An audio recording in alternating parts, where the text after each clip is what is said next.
Welcome everybody, welcome.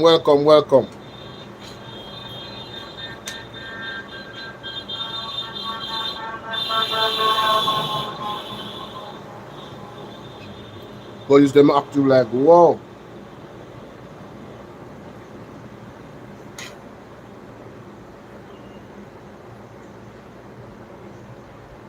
May go be off camera.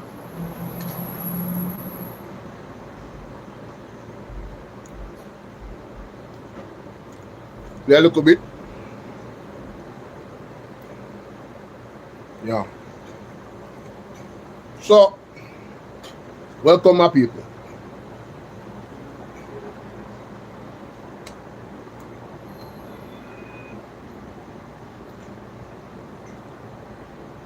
Please remember to hit the like button. Share the live, don't keep this to yourself, as we say. Don't watch your camera being off. That's for a little while. Alright? Alright.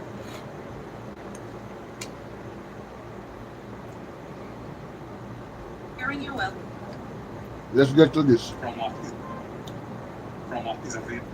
Let's get to this. Alright, ladies and gentlemen, so it's a nationwide run out. A press conference. But that is our energy, you know. Let me tell you the energy what we need in Jamaica right now. Welcome TikTok, welcome YouTube, Karen Wagwan. That energy are from them people are what we need from TikTok right from Jamaica right now. Yeah? Not true. That is it. That is it. Yes.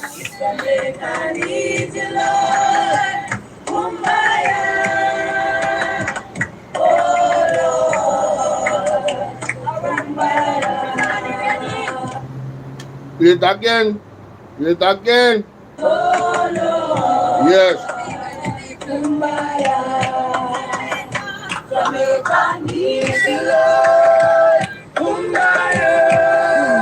Yes.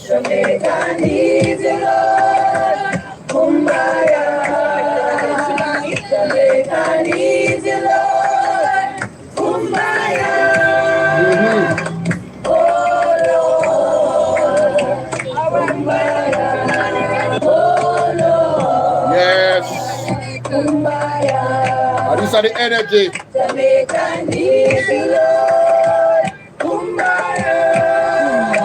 Yeah. Kumbaya.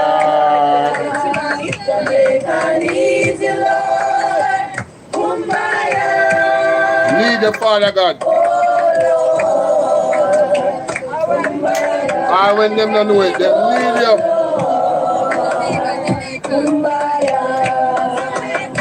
Jamaica needs you, Lord. Kumbaya.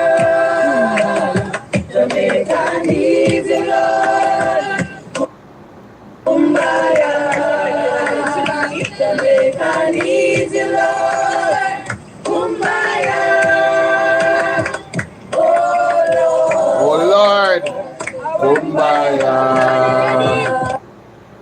Need your Father God. Marvin. Mr. Golding, it is truly an honor that you have acknowledged what I... Before Marvin got a message from Mark Golding on TikTok saying, thank you so much, Marvin, and respect to CLLR, Amar Card Brown, praying hands. Been doing. This is what Marvin said. People.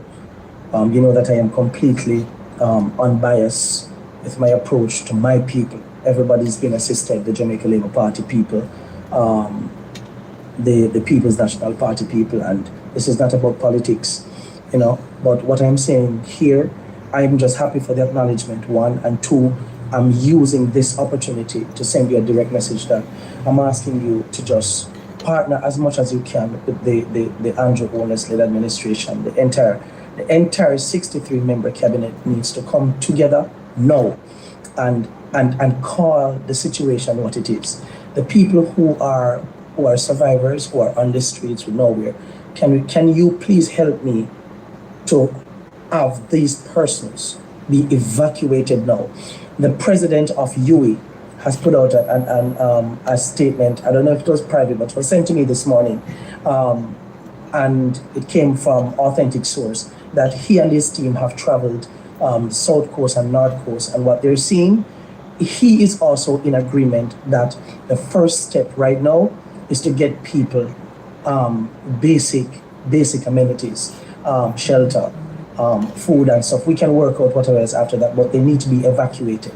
And in shelter, he spoke about persons needs to be evacuated because no shelter is coming there right now. So every hour that goes by, every single person down there is turning into a monster. This is my opinion. This is my personal opinion based on observation, based on what's happening and the many reported robberies that are now taking place. It's simply a matter of people are now so frustrated and they're not thinking rationally, and people are now becoming monsters just to survive. If we can get these people out, I am asking you to help me to see if we could get all the companies that do the prefab houses. These are houses that are already made, houses in boxes. Yeah, they might not be the most sturdy, but they are a great help at the present moment. We can identify a nice land. I don't know what we're going to name it. And there's a lot of lands for King Charles and these people who are literally spitting in our faces with 7.5 million euro as if what do they think we are? These people owe us. England, if no country owes anything, England, who the country still have as head of state, they owe us everything. Facts. And in order to repay us, this is the great opportunity for them to repay us. We need them to send a whole heap of resources, as in helicopter for their search and rescue team. They owe everything. Us that, yeah. Given that we are apparently still their child. I really appreciate the fact that you took the chance to send this out. I really hope, Mr. And even if you didn't, thank you. But to everything that everybody else is doing, we have to come together as a nation, put politics aside at this point, because now the game has changed and every single person down there is right now turning into a monster. And we have to get all the survivors out. Said the rescue teams need to get all those who are marooned for whoever else is left alive and get them out. National Arena or National Stadium until we get the prefab houses, which is an effective temporary solution. We have the people all stationary. It means that all the help can reach them more effectively with people not having to struggle to get petrol to go all the way down there just to buy, just to bring £5 of rice or 25 pound of bags of rice. These people don't have nowhere to cook. They don't have nothing. They don't have nothing. We have to evacuate the people.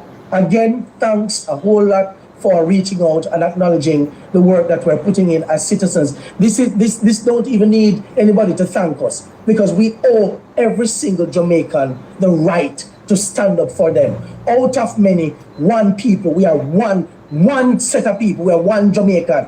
So let us just act together as one.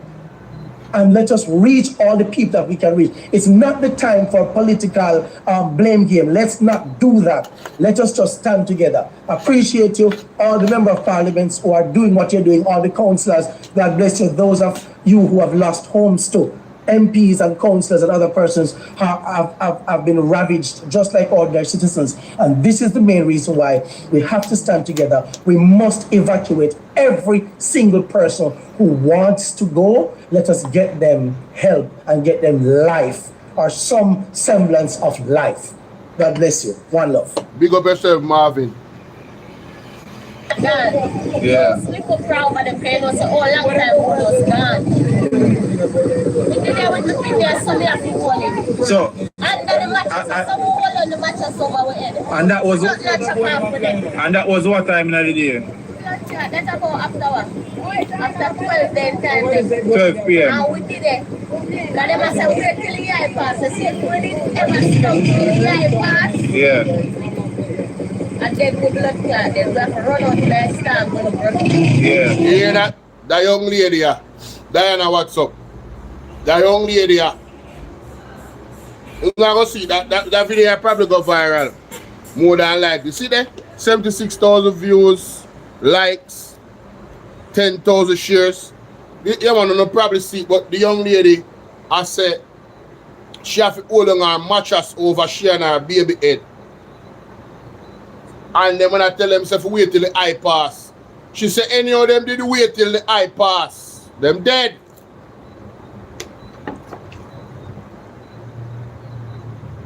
People hear me say? This is the reality versus the media narrative where National Nonsense Network, Andrew Owen's friend, the little Indian brother own it now, right? I try to push. Come a press conference and I run in for Mark Golden and ask he that question. But we soon get to him. It's a shelter, no door, no window. Yo, the girl said the shelter them. No door, no window. I watched the press conference, of course.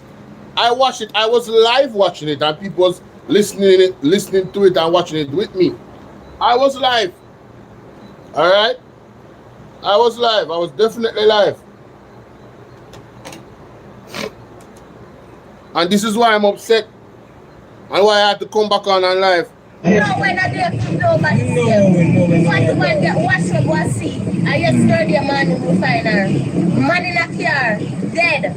Man horse dropped down on them dead. And God bless you, we not find it. You hear that? Yo, you see the death toll in Jamaica? Whatever we thought it was, just multiply that by 100. Worst case scenario, I'm telling you that right now. Sorry for the bearer of bad news. But in a them time, judgment to reach Jamaica, we have to expect the worst.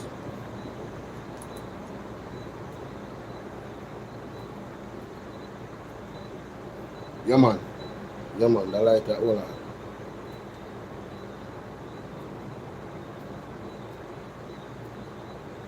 I need it for suburb. Alright, this one. Yeah man. So, the way how TikTok, carry this up or something. Island girl, what's up? Simple, elegant, big up. Sophie, who was there? Who was there? What's up, Sophie? Charms, how you doing? Alright. Tap up the screen for me, guys. Get the likes up, please. You know, so I'm not even share this. People, let me share this. I them reach. Thanks for being patient on Bolo VNR 2.0. Thanks for being patient. By the time them reach, Zulika just reached the dirt road and couldn't find the rest of the dirt road to go in the village. You understand? For going to the community. Them still couldn't find the community. Them find our house and then them still search for the community. The community was trapped. There's nowhere in the community. And when they was talking to us, nothing changed for those people. So hunger, thirst, no light, no water, no medication, none of that. But this is what Nationwide came on to ask Mark Golden. Listen to this.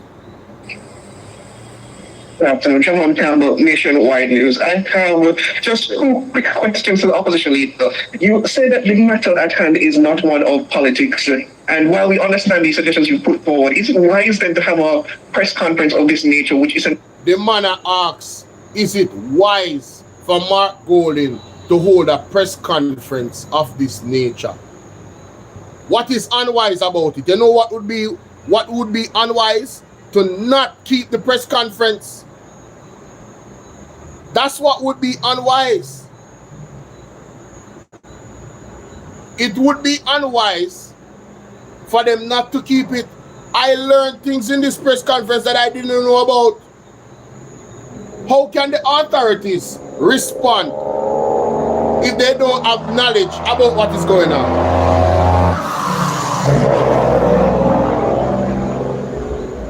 Tell me, how does that work?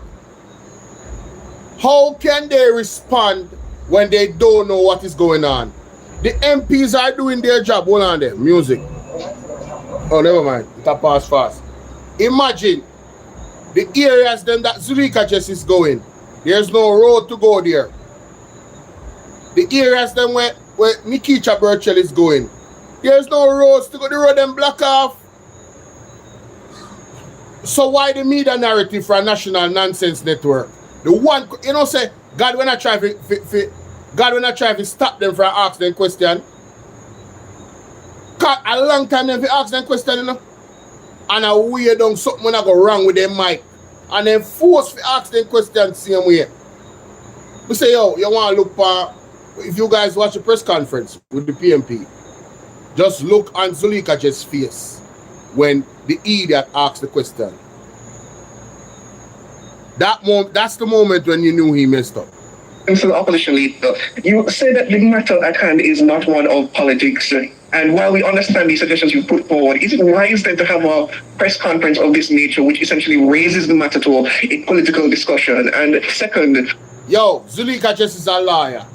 She couldn't even help herself. Zulika just looked for Natalie Nitagavi, and Natalie Nitagavi looked down for the ground and said, bro, the People's National Party really tries with Nationwide. Me not tell no lie. Them really try with them.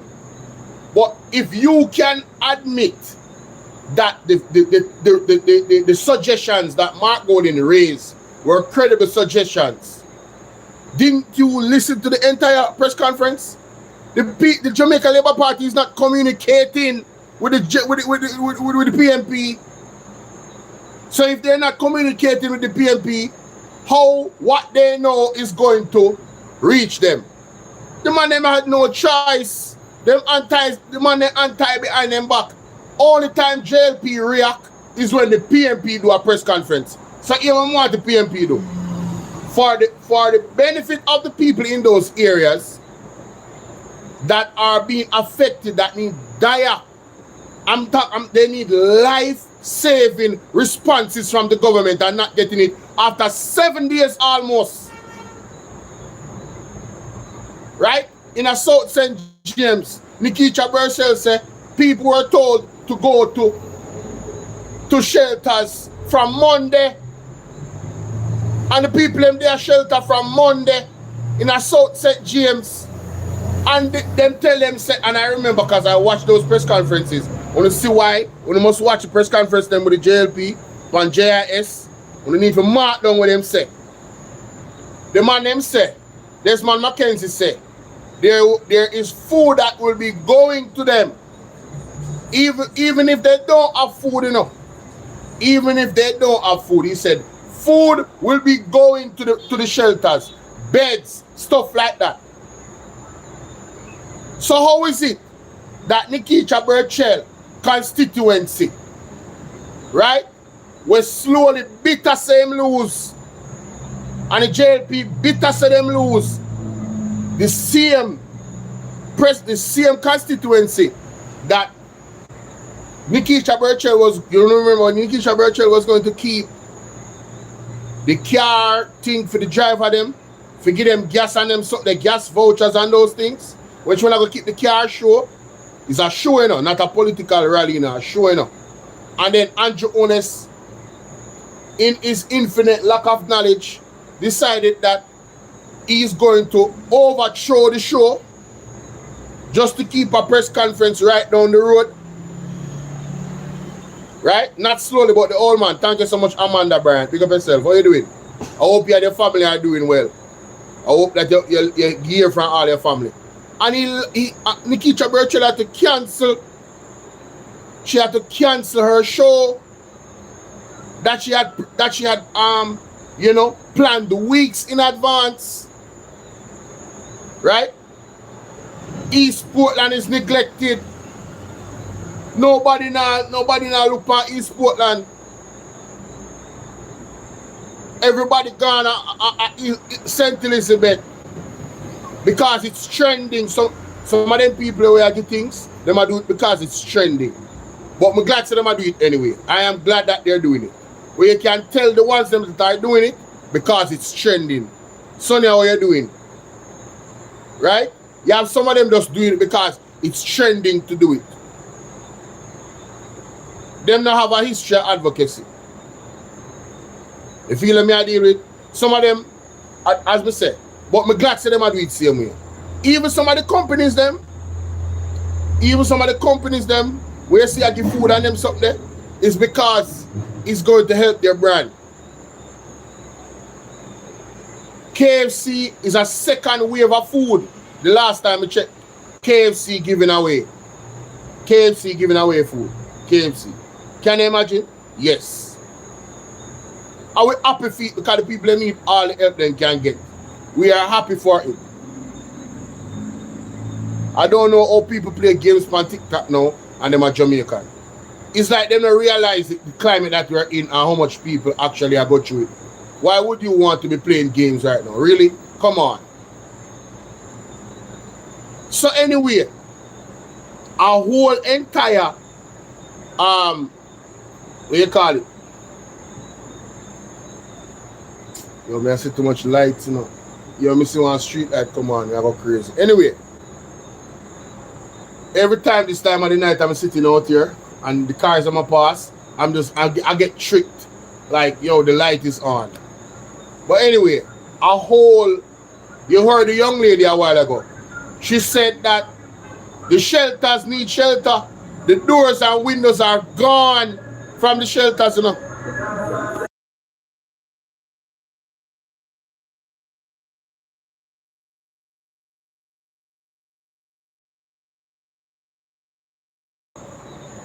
All them car there, see them car there, we are play the music up on the road. Like now in them time, police will just lock them off. That's true. They have to stop it. But anyway, the girl said the shelter, the doors them gone, the window them gone off of the shelter. That's a different area, you know. And then now, what's she name? Nikisha Burchell said, yeah, imagine the people them were sent to a shelter from Monday. And when them go to the shelter, them didn't know from Monday, them tell them say there should be food. Hold on there. You know, see the 100. Look at this. The 100 man. Right? So there's no food from Monday, you know. And today on Monday, 1 week these people were in shelters in South St. James and they couldn't get any food.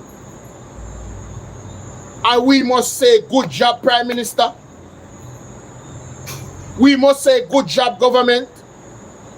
Why Nationwide never asked that question or highlight how severe that situation is? The man them is not communicating with the PMP, and you are questioning why them keep the press conference. All you care about National Nonsense Network. All you care about is this fake narrative that the Jamaica Labour Party is actually doing well for Jamaica. That's all you care about. And it's disgusting. Because you refuse to look on the reality. You just care about keeping that narrative. The man will own Nationwide now and I run it. They bugger bad man. Them just full of yo, me say yo, man, they make me get upset, Bridging. A people life we are talking about, you know. Me never say PMP life, you know. A people life we are talking about, you know. You think say I just in these areas of Westmoreland, all of Westmoreland vote for PMP and even so are people them same way. So what is the message that they are sending when you have a shelter with no food in there from Monday? So them never know so no food never in there from Monday. And the storm passed. Why wasn't those shelters a priority to carry food to them? You can imagine how cold and hungry and thirsty those people are. My God, That is why the lady nearly break down. Nikisha Burchell had to be consoled by Mark Golding. The man have to hold her. She was about to cry and bawl living in water, and none of us would have been upset with her. Because that is insane, that is inhumane. Or you ever send the people in my shelter, you come like you send them God dead house. It was time when the storm are gone, breeze are blow, the people in cold, and they not no food or water, and they not have enough blanket and them something there. I wanna come talk about why the man keep press conference. That is why. To put some highlighting so those people can get help on our germs. Nationwide don't stink. You for go. You need to be removed, man. You got removed, you know. You is the cancer in the media of this country. Every time you go to a press conference I see Mark Golding, you know I'm asking Mark Golding one question. You can't ask nobody else. I want them to put pressure upon journalists with the statutory declaration and all like money them. All like agents, you not even ask Christopher Tufton no question, you to ask him about market me. You not allow them to just come. But you know what? I shouldn't even be angry at you, know. Because you not aligned with the devil. You is aligned with the devil. Right? I shouldn't even be angry with you guys. You guys are doing exactly what you are supposed to do. You guys are aligned with the devil system. But I only hope people recognize and just remove them support from you. So the death for blur not hungry and lockdown. I mean that. On our germs, brother. Out of everything you want to get from at them the two questions they want to ask. You couldn't ask Isaac Buchanan one question about East Portland. About the people that may lose their roof. And not have no food.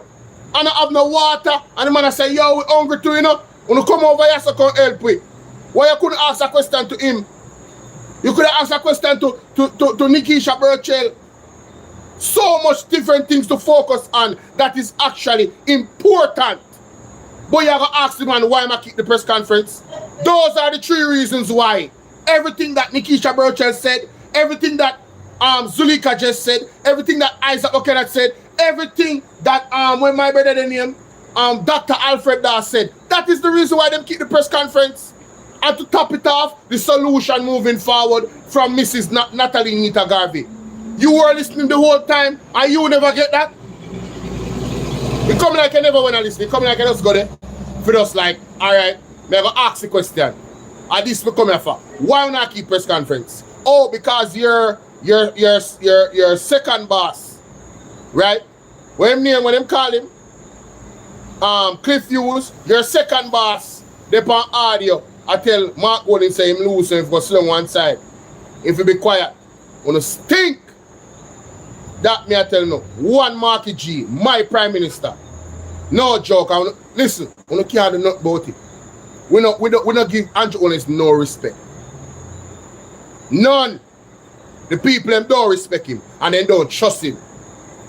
They don't trust him. He didn't give us anything for us to trust him. These things that them I do, them things are why we not trust him. Mainstream media overseas are killing no and are exposed no. And on nationwide alone, no fire that station them too. Right? Mainstream media overseas is destroying you guys. The man them put the government feet to the fire. Oh, 3-4 days if it pass, I want to reach Westmoreland.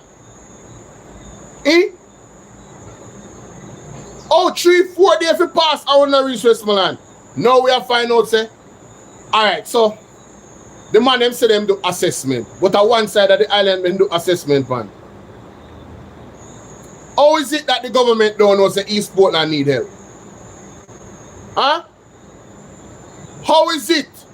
Erica, how is it? KF family, how is it? Chronicles, how is it that the man them never know say? Remember say we not have the resources, you know? Me never have internet one time, you know, me a regular person who I go through it, you know.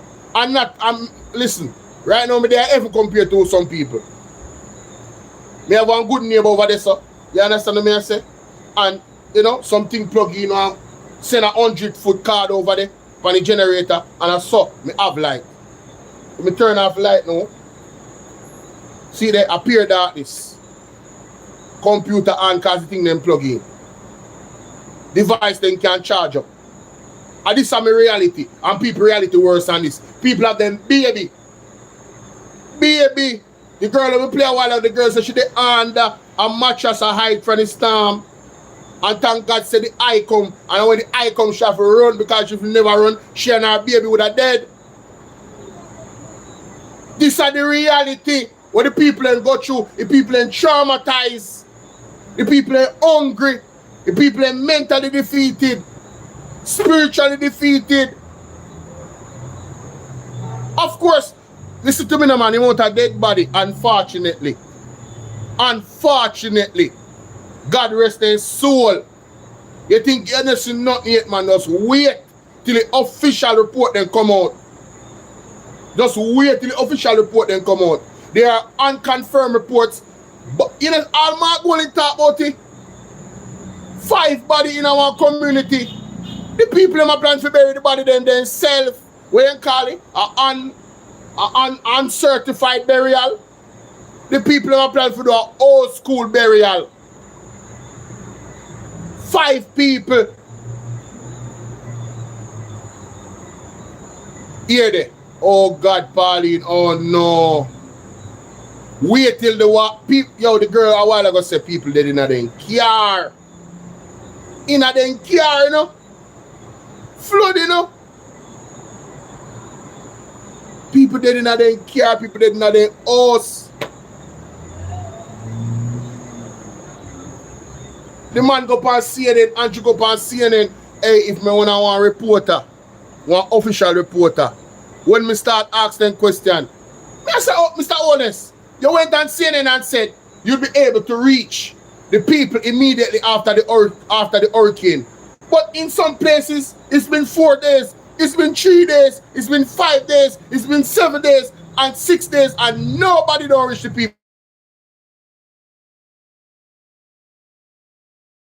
And nationwide, I can ask the man foolishness, brother.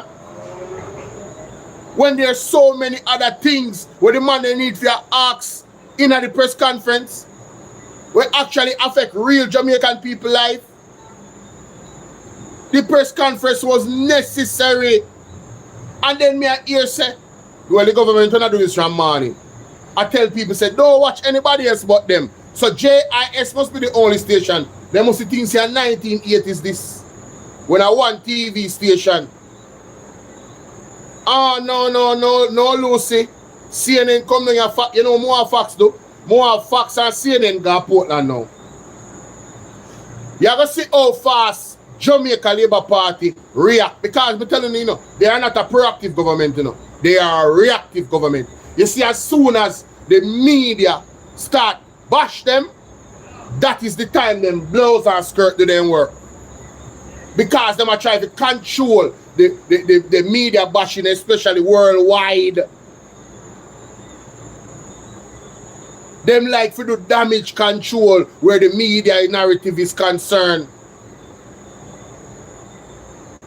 I want to see more independent, some independent vlogger where they're from overseas. Where you see, let me tell you something. You know who I want to see? Let me tell you who I want to see. Mama, where your phone there? Where's the phone?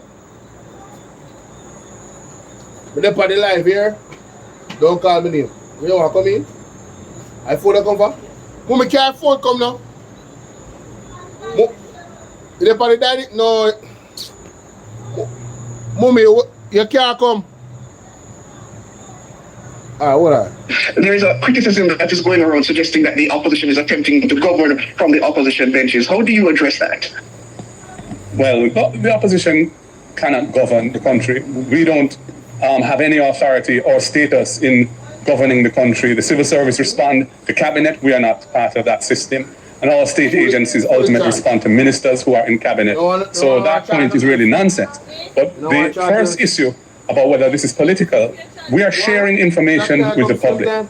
We have information which is important, We have ideas which we feel are important, and we feel that there's nothing, as long as we're approaching this in a spirit of national unity and to help Jamaica come out of a desperate situation, we ought to and should share our ideas with the public. And that's what we're doing. We haven't today attempted to criticize the government. We have made suggestions, we've pointed out where there are weaknesses, but we're not seeking to criticize the government at all at this point in time, because this is not the time for that. This is a time for us as an opposition to work with the government if they will let us, and if they won't let us. If they will let us. Nasty nationwide. Nasty nationwide, you hear that? The man a ball, the opposition up. What you want? Go on with this. What is? You should have gone with it a long time. And tell me, say, pass the other one, mommy. The one, yeah, the one where have the sensor upon it.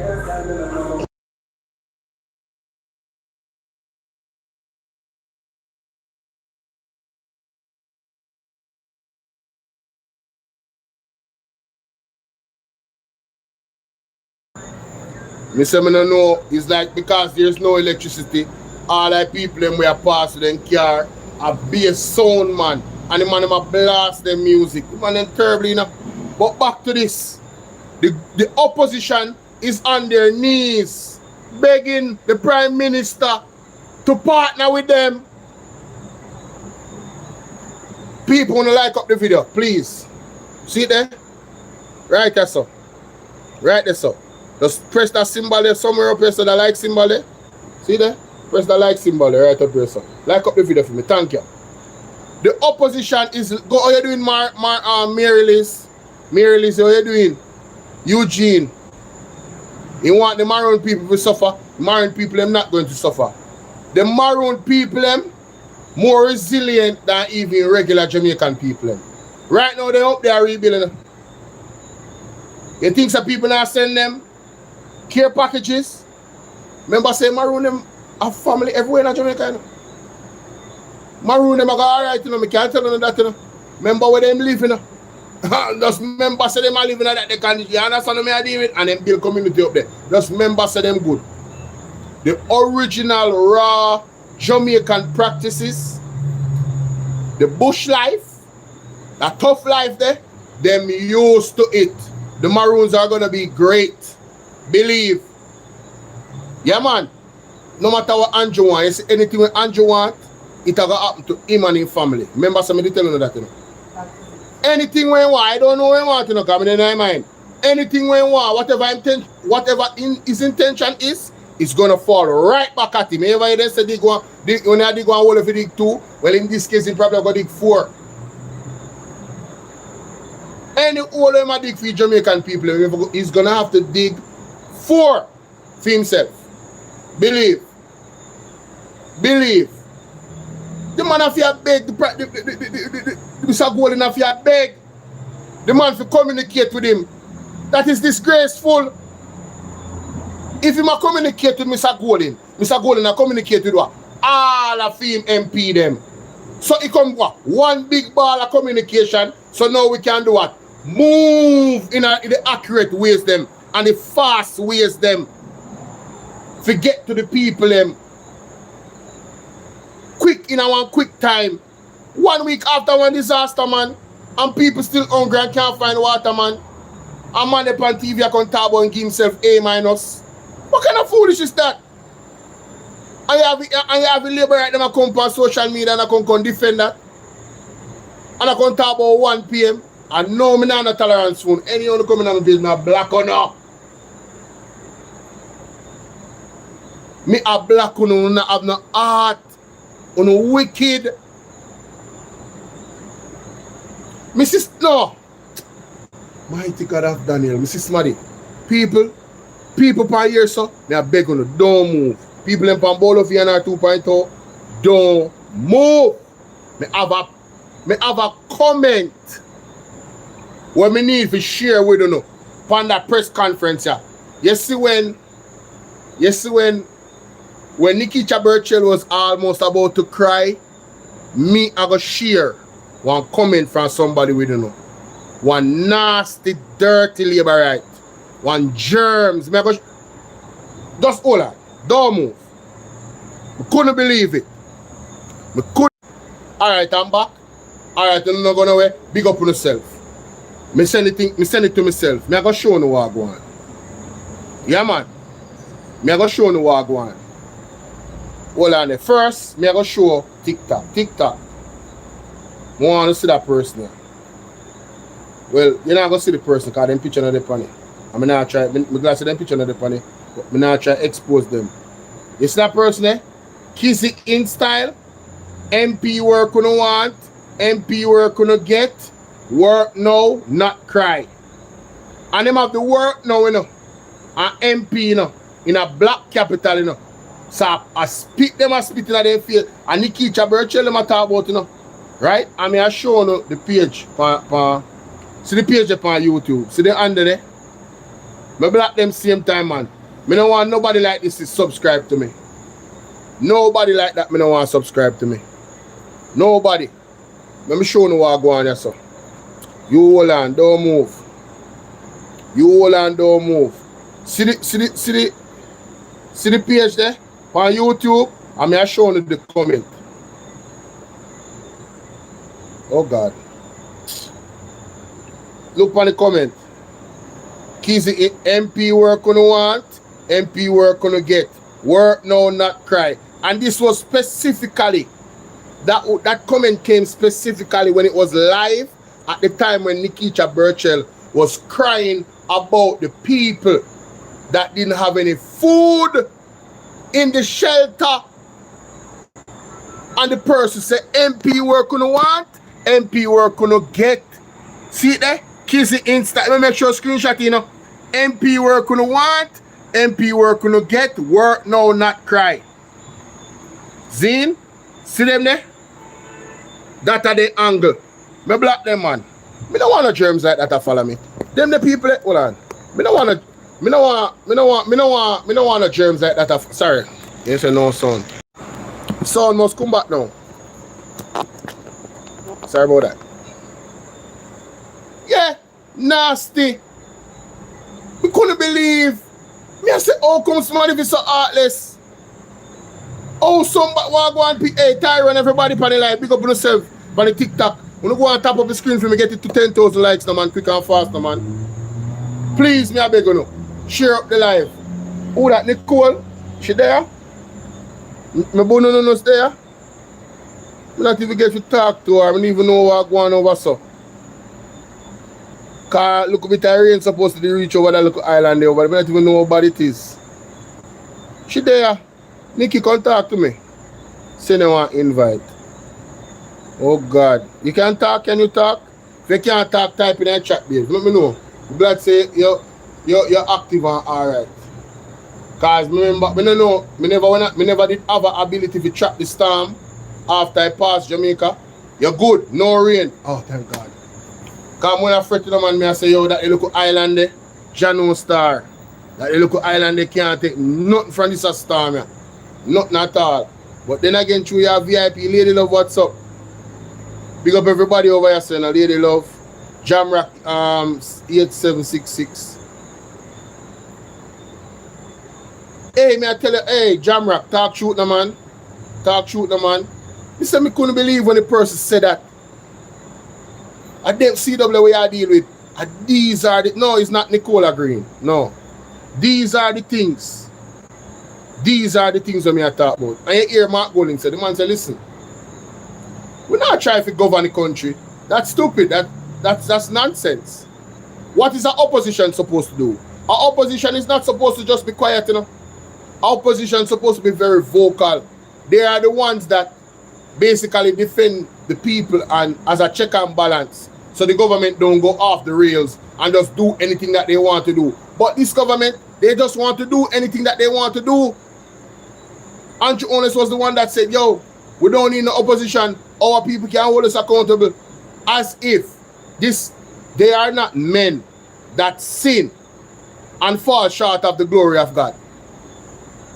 It's like them don't realize, say, bro, you know God. It come like a bro God thing I get to him, you know. And that me find out, it come like the bro God thing I get to Andrew Honest. Because them have a God complex mindset like, bro, what you deal with? Come on. That's madness. You can't say no one opposition. Well, you can't say it, but a madness. You're mad. And the people them supposed to look upon you like you're mad too. You see me? Make we hear the rest of what Mark just said. We will still work in the interest of the nation as a whole, Labour Right and PNP. Go back. The petition today attempted to criticize the government. We have made suggestions, we pointed out where there are weaknesses, but we're not. Yo, the man, I don't lie, Mattel. Mark Golden was extremely humble in his approach when it comes on to the government. He was like, listen, this is not about politics. The People's National Party is not trying to one-up on the government. We are in a catastrophic aftermath of Melissa. And the people are literally on the brink of dying. And there's some things happening that you are not aware of because you're not communicating with us. So let me put it out there so you can hear what is going on. And by the way, let us give you guys some suggestion on what can be done right now to relieve the pain of those people that are in the situation. Take that person off of my page. My moderator, anytime I see nonsense people like this come on and talk, just take them off of my page. Yeah man, just block them, not even mute them, just block them. This person is gonna say PMP, they can't even spell, then put 8 and then GNORNT, whatever that mean, or whatever that's supposed to say. And then, and just want to spend the money, clearly your PMP. You see foolishness I talk about? Them just want to spend up the money. Right, you can't answer that call right now.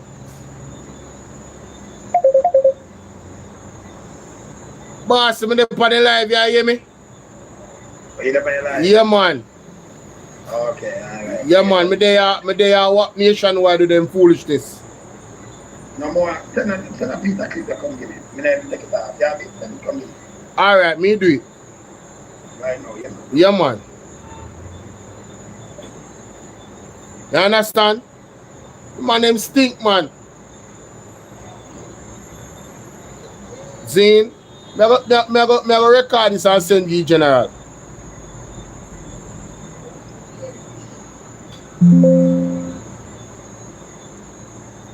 You no matter if you're JLP or PMP, you have to see the thing for what it is. All the opposition. Yeah, that's exactly Flowers. The opposition is doing their best to run the money, make the MP then get to do their work. We are all Jamaicans. People in a Westmoreland, you know. People in a Westmoreland, you know. People in a Hanover, you know. Labour right down there too, you know. You think you're PMP alone down there? Labour right down there too, even in our areas where PMP win. Labour right down there too. Right? So I don't understand. You don't know what them I deal with. Still. I don't know what them I deal with. Well, good afternoon, can you hear me? Hearing you well. Good afternoon, Sean Campbell, Nationwide News. I have just 2 quick questions to the opposition leader. You say that the matter at hand is not one of politics, and while we understand the suggestions you put forward, is it wise then to have a press conference of this nature, which essentially raises the matter to a political discussion? And second, there is a criticism that is going around suggesting that the opposition is attempting to govern from the opposition benches. How do you address that? Well, the opposition cannot govern the country. We don't have any authority or status in governing the country. The civil service respond to cabinet. We are not part of that system. And all state agencies ultimately respond to ministers who are in cabinet. So that point is really nonsense. But the first issue about whether this is political, we are sharing information with the public. We have information which is important. We have ideas which we feel are important, and we feel that there's nothing, as long as we're approaching this in a spirit of national unity and to help Jamaica come out of a desperate situation, we ought to and should share our ideas Of with course. the public. And that's what we're doing. We haven't today attempted to criticize the government. Not even We have one made time. suggestions, we've pointed out where there are weaknesses, but we're not seeking to criticize the government at all at this point in time, because this is not the time for that. This is a time for us as an opposition to work with the government if they will let us, and if they won't let us, If they we will let still us. work in the interest of the nation as a whole, Labourite and PNP. If they will let because we are all us. Jamaicans, and we want Jamaica to recover from this. If we don't pull together, Yes. our corner dark. Hear that? So let us pull together as one Come people on, and man. use the best resources available to us, the best thinking available to us, the best organizational skills available to us, with a common heart for the interest of the people who are suffering right now. Oh God, man, you want it better than that? There's no better note to end this press conference. If you go home tonight and you can lay your You head don't on want a it dry more than pillow, that, brother. if when you look up you don't see stars, you're blessed. You hear that? We in the West, we need your help. Pray for us. Pray for Jamaica, land we love. Have a good evening. People, if you're there in your bed tonight and you look up and you don't see stars, you're blessed. If you have a dry pillow, a bed for sleep on, you're blessed. The reality of the people in the South St. James is that they don't have none of those things. They don't have water, they don't have electricity, they don't have food, Melissa was the worst hurricane on record for Jamaica. they don't have shelter, Storm left behind. they don't have the basic necessities. They are living in inhumane situations right now. Listen, man. The homeless numbers in Jamaica skyrocketed with Melissa. However many people in the thing said it homeless, Melissa skyrocketed numbers them. People have boardhouse. Listen, people have 2-story building. This is one 2-story building turn over on the side like so. Beside the road. Whatever earth they on it collapse and it turn over. In case someone who are watching me don't really understand why I'm so upset, these are the things. You have babies where they're outside. They don't have no shelter. Them and their mother. You don't know the woman is vulnerable now. In the areas that are most affected are thief. The man them are thief things, you know. So you don't feel like say woman them get grape. That's our next concern, you know. Remember say you have pedophiles and them something, you know. Picnic them, you have to hold them close, you know. Yo, man, and then the man take so long for to reach the people, them, brother. You know how long me hear Marvin say, evacuate the people, them, carry them go town, at the national stadium or something, or national arena, and this say, and shelter the people, them, brother. Get them beds, get them medical assistance. I think these are the things that the man have to focus on. The whole time when they are talking, you know, when the thing just started, you know, I never yet talk about labor right now to get help, you know. I just Jamaica me I talk about, you know. But Andrew Honest bring the thing to politics. Big Black Beauty, what's up? Because the man I got talk about say, oh, in government, and you know, our response was A+, my backside. Now when you throw it out there for we grade you, now you're in a trouble because you bring it up, you know. You are going to give yourself an A+, you know. Me never see a man do a test and grade himself low yet. Black Beauty say a clear sabotage. Black Beauty, I don't have any arguments against what you say. That's all I can say. I have no arguments against what you're saying. That's what I'm saying. A PNP and Jamaican people, independent, get trapped. You have people in a vote.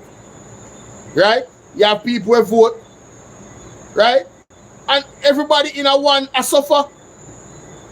So why is it the man make it appear as if they are going to help some people and not help some people? Brother, if you are really caring about the people of Jamaica as the Prime Minister of the country, you have to do everything within your power to not only operate you know, in our way that does not people when see you operate, them can clearly know say you're not operating under a spirit of partisanship. Right? And then for the ones that are on the outside looking in, they should not see anything that make them even think that you're operating in a partisan way. In this time, you done win already, you know? You done TV election already, you know? Anyway, we want to look at it, you know? Anyway, we want to look at it. You have the government. You are responsible for every single Jamaican in this country. Not some, not one little piece over here, so, or one little piece over there, so. You're responsible to everybody. So why in a God's green earth, you operate like say, yo, you know say I just our people and we are take care. That's how it look. That's how it looks. How Andrew Vittori in tour the area them will get damaged and him not reach at East Portland. I don't remember one time me hear the man in talk and I could be wrong. So somebody correct me if I'm wrong. Right? Correct me if I'm wrong. When he made the tell me saying call me a while ago, you know. Hold on there. Me don't really want never really come on here if he call business, you know. Hold on there. Winnie Maid saying call me a while ago. I don't know. I don't see no call from Winnie Maid. Unless he call me straight. Nobody can call me straight because I'm on my phone. I understand? My two phone them I use live. And if anybody call me, I can cut off me something. You know what I deal with?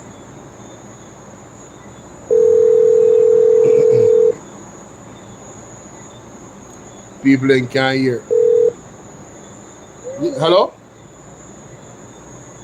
Yeah, boss. Yeah, man. Boss, Bolo. Oh, the thing is deeper than how you not look for it, you know. Like when I say, because I PNP era, you know what, this is thing bigger than PNP era. No. All I'm saying is that that's what he makes it appear to be. He may never say that are the hunger reason. Open the eye. We know so them have them plan for them city and them suck them man. There's a one world order agenda. There's a one world order to set up the mark of the beast system in Jamaica. Jamaica is target. That stamp is a market stamp, but it's the will of God. Because God wants to save Jamaica. You say you have to mash up Jamaica in order to save it. But me tell you, nobody can move Andrew unless but God. Yeah, we know that, man. We know that. So, in order for God to tell you to mash it up, he have a one world order agenda. I sent you a video from where it. He's taking orders from the WHO, the United Nations. Yeah, all of them link up. Okay. Yeah. If all this money we are seeing get, he's not really spending. You understand? He's not going to spend it. And he's going to be tricking the people, then telling the people, saying, them have to go sign up for things to get help. And if they do sign it, carrying your phone in a moment. You need to find your phone. They still not going to get no help. What is going to happen? He's gonna you see developers coming in town and giving people money for their land, give them little land. Say sell us your property. And we give little land, we give this your property, but you're not get the full value and you know they like money. They go hurry up and sell out it. You understand? Yeah, because they're desperate. Because they're desperate. Yes. So yes. It's what is gonna happen is a plan. It's a plan that is coming. But I'm telling you, regardless of what you see after this, God is in control. Yeah, God man. is telling the people to repent and turn unto him because time is up on us with the one world order, the one world order stuff. So everything on the watch, there's a big earthquake and tsunami coming next. Watch when I see them pushing this and watch and see what go happen. Because there's a big earthquake. Let me tell you something. You see Jamaica are really little Israel. They stiff-necked. Look on the chair, I don't know. They stiff-necked. The ball, you see the people that are turned to Jesus? You see them even with the disaster, you see nobody has turned? Them are waiting for things to come back to normal. We are about to go to a change of, that's new world order. And you think we are gonna gather have good time to Yeah. the for Jamaica? Hey, Soon enough Sean, the earthquake no more and the Sean. tsunami. Karen, me have to move, yeah? Yeah, Me have to move. yeah, one love. Because I have to call somebody. I have to call my mother phone. People, me have to play something to what she say. Because it's a serious thing. But I want to call my mother phone because my mother can't find her phone. I hope you have the power.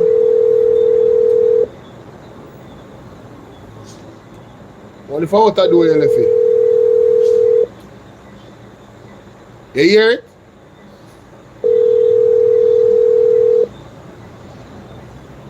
You hear it? You find it? You find it? How will you find it? On the veranda? Mighty God. Anyway, people, let me find this quick and fast, the phone. Let me find this quick and fast, cause big up Karen, people, earthquake, the warning has been there since, what that I am aware of, has been there from last year. The warning about the earthquake and the tsunami has been there from last year. It is on my YouTube page. I have a whole playlist about it. I did all I could to say, people, yo. And I've still been giving and sending the messages, like Karen called me, and you know, Pastor Peter Chambers talk about the same earthquake and tsunami and big disaster. Mark Stewart talk about it. But oh God, man, no. People, me don't want to feel like say a joke me are making up. I want to me rewind back when I tape them for Mark Stewart, you know, because I did 2 weeks Sunday before the storm. He said, Bolo, were you there? And I say, me wake up because my mother play it and it loud, you know. I'm a wake up, you know. You understand what I say? I'm hear my name. I'm go up on the same time. Listen to this. I see massacre. I see flood water. Jamaica. I see the tsunami. I see the tsunami. Alright. Whoa. You hear that? Put your hand on your head and say, whoa. I see the tsunami. I see the tsunami. Jamaica. I see the tsunami. I see the tsunami. You know how long ago this? Whoa. You know how long ago this? Put your hand on your head and say, whoa. Put your hand on your belly and ball out, whoa. Somebody say mercy. Mercy. Somebody cry out mercy. So when Mark Stewart was calling the people to come and ball out, that's why when I call them to come ball out, you know, the man don't see what I got already, but we never go ball out. We never go ball out, you know, say, you what now? The judgment sure. The judgment, even the order where Karen does talk about. About 4 years now, not true, Ashley? Long time. I think our Independence Day ball out this. Long time. I'm going to find back the video. No, well, I take the clip from the video. I know I'm not find back the original video. I take that clip from the video and put it on my tsunami documentary. To show a different prophet them, I talk about the same thing. I do my research, I grow on, and you know, God help me, because God just send me material them. I'm going to put them together. I'm going to say, see it there? What am I going to say? When I going to say, yo, everybody does false up. Everybody have the same vision and destruction for Jamaica. Everybody does false. Then just get up and want to be mischievous and get up and say, no, brother, this thing's serious. This thing serious that we would even imagine. Yo, if you never go listen to my documentary, man, I tell you, say, fear are coming down the heart. And rightfully so, because of that God want, because God say, the fear of God is the start of wisdom. But Jamaican people, enough of we not fear God. Even after I storm now, We still are engaged in something where it's like the storm and the disaster in a humble way. Even politicians them, in a humble them still have that same thing about them. You understand? May I tell you? So I just the reality, but let me see. Something else we do want to share with you. Oh yes, a word and a verse. A word and a verse. That prophecy. I tell you, people can't say we never want no. Thus saith the Lord, yes, the nation of Jamaica must observe 3 consecutive days, 3 days of national mourning, fasting, prayer, and repentance. And it will happen. CW, me say. One of the first things that should have been done upon the passage of Hurricane Melissa was that the nation should have been called into prayer immediately. Immediately. And more as the days go by, we are losing that opportunity to do it, because I'm about to say something else. There is a worse disaster around the corner. I'm going to say that one more time. There is a worse disaster which is around the corner. Here, the word of God, he says, effective when Melissa left Jamaica, in terms of the eye, he said that the island officially is now placed under tsunami watch.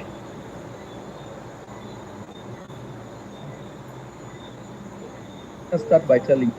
So you hear that? I watch this for me one time, because I don't know who that. And that warning is now standing. Hallelujah.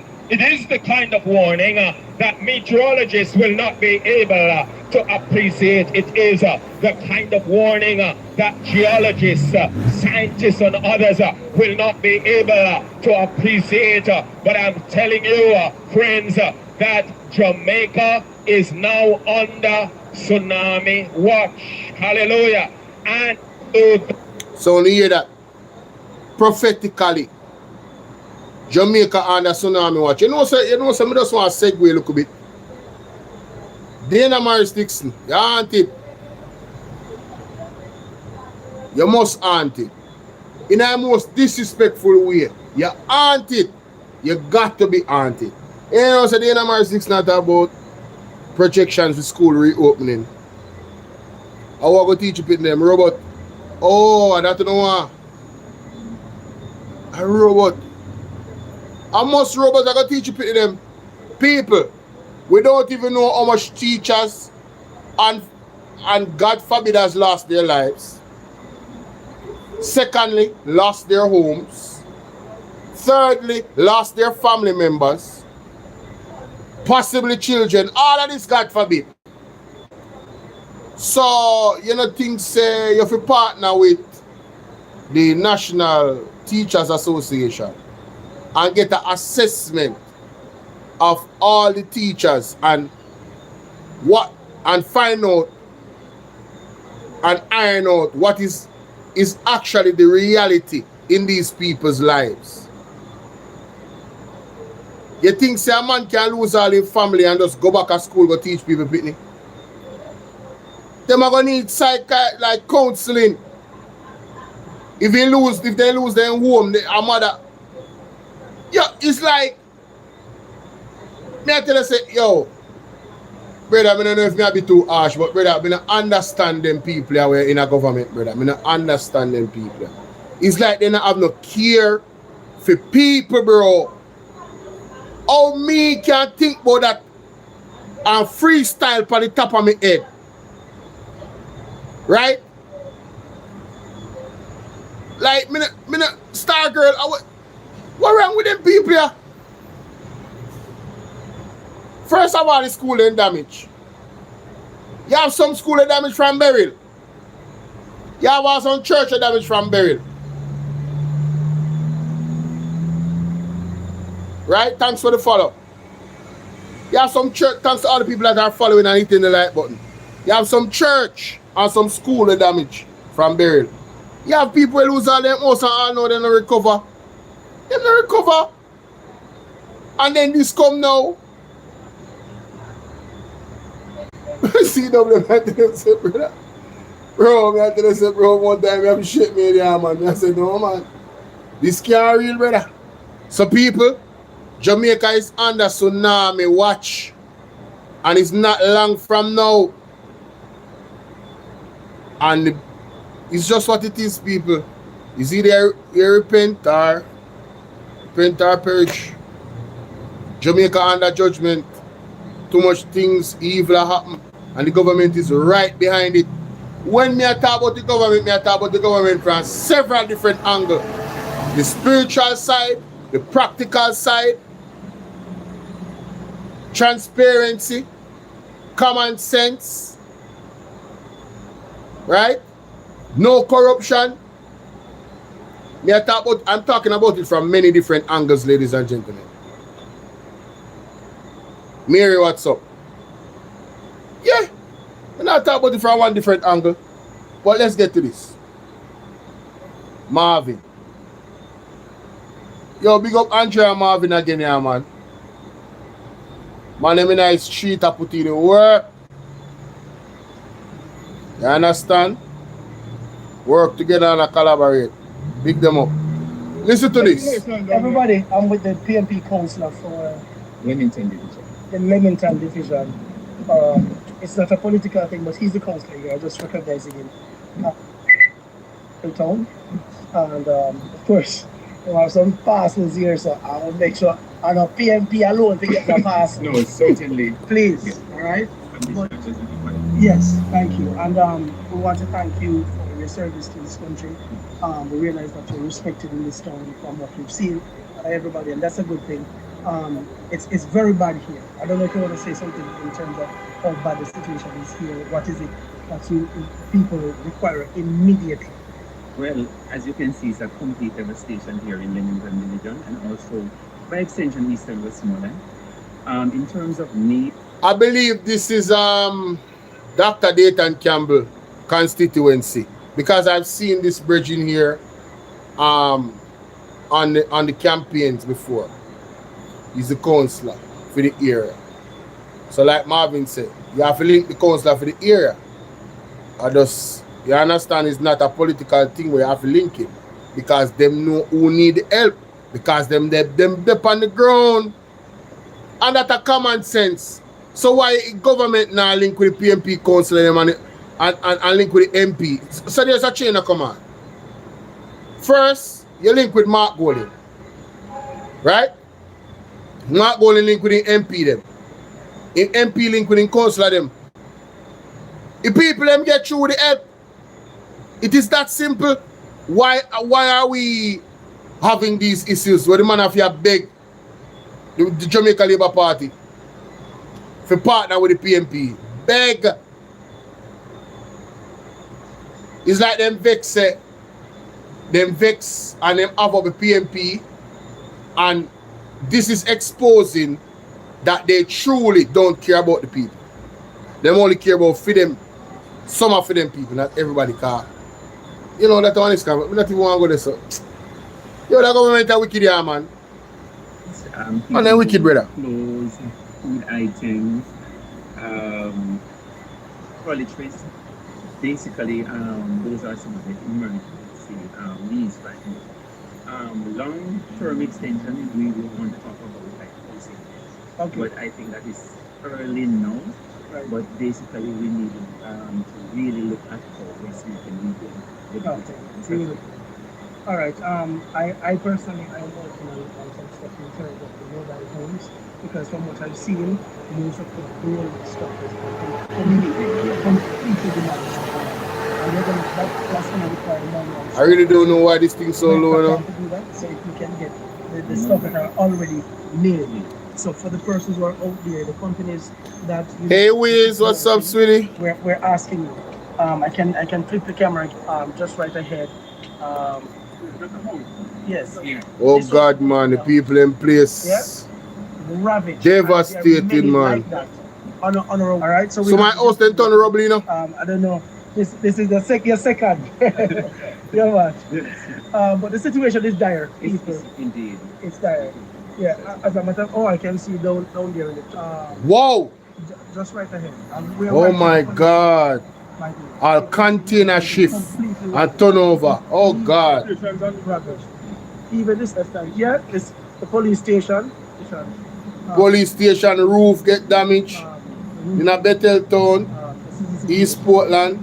It's really bad. And on our way up, we saw devastation. Nothing but complete devastation. Jesus. Yeah, things that we've never seen before. We have families really living under the appalling.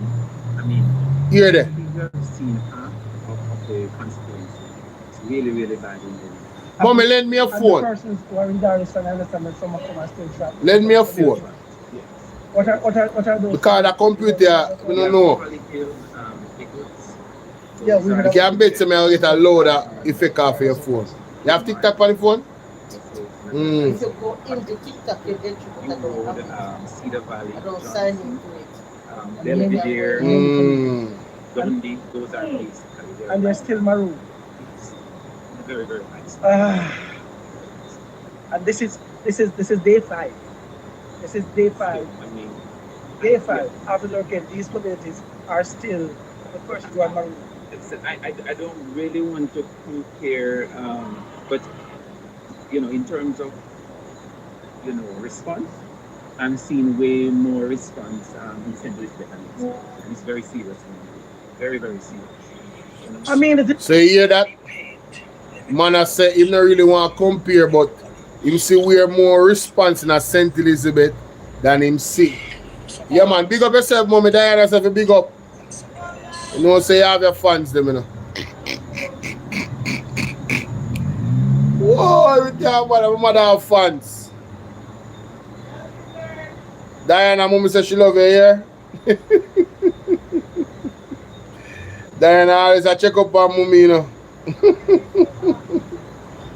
No, sir, let me turn on my Bluetooth wrong way, so and connect that one there. She says she love you too. It's a love affair. It's a love affair, ladies and gentlemen. No, we don't want to connect to no boombox, brother. What is? I want to hear that thing louder, brother. This not work out. You know, like how my system a move from what you know. But we can't complain about nothing because we just have to go and give thanks. Mary on TikTok have a big up too. New fan. Fans them out. Bolo, how is the water out there with no AC? How is the weather out there with no AC? But CW, we never have AC. CW. Mary Lizzie said big up to as well. Right it. They say you must be my co-host. No, the people, I love the people empire, they're funny. Yeah man, mommy I go under herself, you know.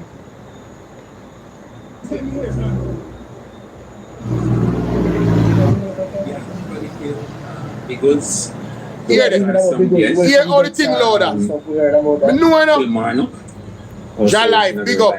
Cottage. Yes. The New Road, Cedar Valley, Johnson, Belvedere, many communities.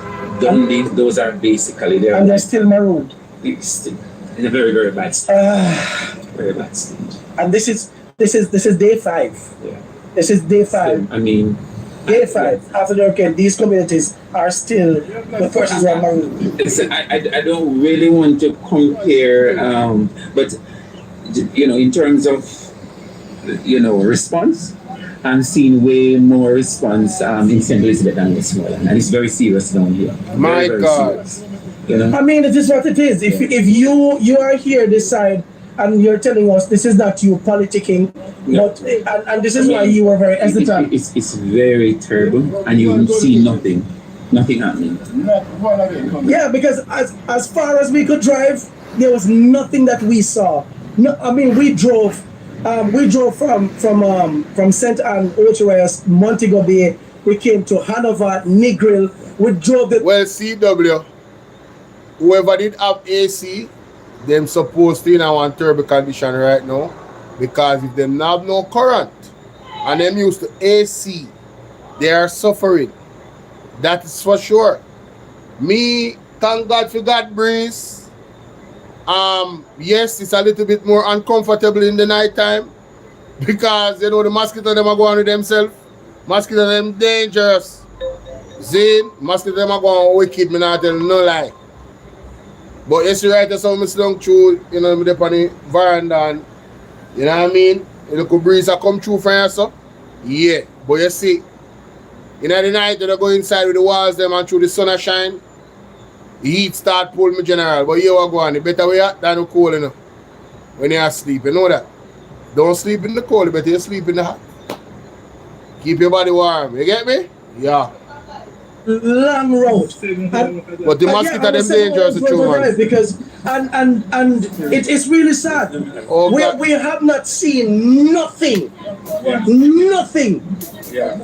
So after 5 days in a Westmoreland, in a certain parts of Westmoreland, Eastern Westmoreland, none of the government officials them not reach them. What? People in they love you in their background, you go on. Fans them out.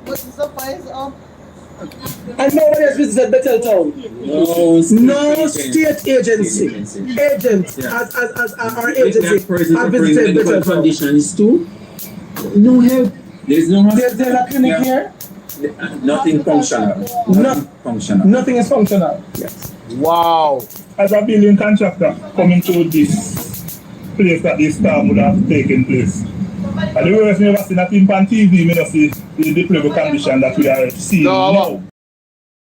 You necessary. You understand? No, we are currently trying to just do a little partition of food, but you know, manpower, material, and everything is needed to try to get back this community to some resemblance of normalcy. You understand? So we are asking everybody else. You understand? Yeah. I am Relief Plus Boss, I'm Relief Plus Berlin and Construction Company. I'm pledging my help. You understand? To the Andre Stevenson group. You understand? So me sure that I'm yard, but me say me a come. Big up Andre Stevenson, the medium in which the people trust to reach the people and before even the government. Big up Marvin. You hear that? The man them have them material and so. Big old company and the man a pledge to help to get the people in bank back on top. The man they need bodies, the man they need people for help. Nationwide that if you ask about one Andre Stevens, one of they are come question mark going over foolishness when people actually go through it. You know some germs, brother. You know something that me not even talk about one, I want to talk about everyone, especially that brother there. No. You see Cliff Hughes and Jazz Davis and that brother names. Hey, when you so whatever. Yo, me tell you something, man. When they on the thumbnail, you me attack. When they on the thumbnail, you. The ask Mark going in the question. You are one of the worst. Yo, me not like you, brother. Me not know about me not like you, and that hard, it's hard for me not like people. Cause me not pre people them, but me don't like you. No. You're not good. Eh? I ask Mark going in foolishness, my lad. Eh? And so much people they are suffer. And I ask man why am I keep press conference? Because the people them are suffer and they need help. And I talk about was it wise? Was it wise? Can I hear that question that? They say no question, no foolish, but you find one way if you ask a foolish one. You must see genius or one daffer dummy to blows and skirt. Yo, brother, me not like him and them no dog. Yeah, man, me not like them, man. It's hard for me not like people, brother. Me not pre people, me I tell the truth. Me give people the benefit I don't, brother. When you see all I think them when they say about you know, me watch you know, be all of the things them. When we alone some say about you know, At 5 Press, ABI News TV, Andre Stevens, Me witness nationwide be everything what they say about them. Me witness it. Tonight was the last straw, brother. Tonight, that question they were asked was the last straw. Last damn straw, man. Them two out other, man. Give a hand because me have 3 children and me have family. And me don't nobody boy your son and me relative too. You understand? So if me come give a strength, I'm willing to pledge my time and maybe finance as well to maybe pay some of my guys them. You can do it, you see? Yeah, man, so everybody can pull together. This is not the going of PNP now, GLP. This is about those people life. Yeah. And the kids them again are number one priority. Yeah. Yes. And if I'm gonna show you all that this is like very much adjacent to the police station. It's really sad. It's devastating.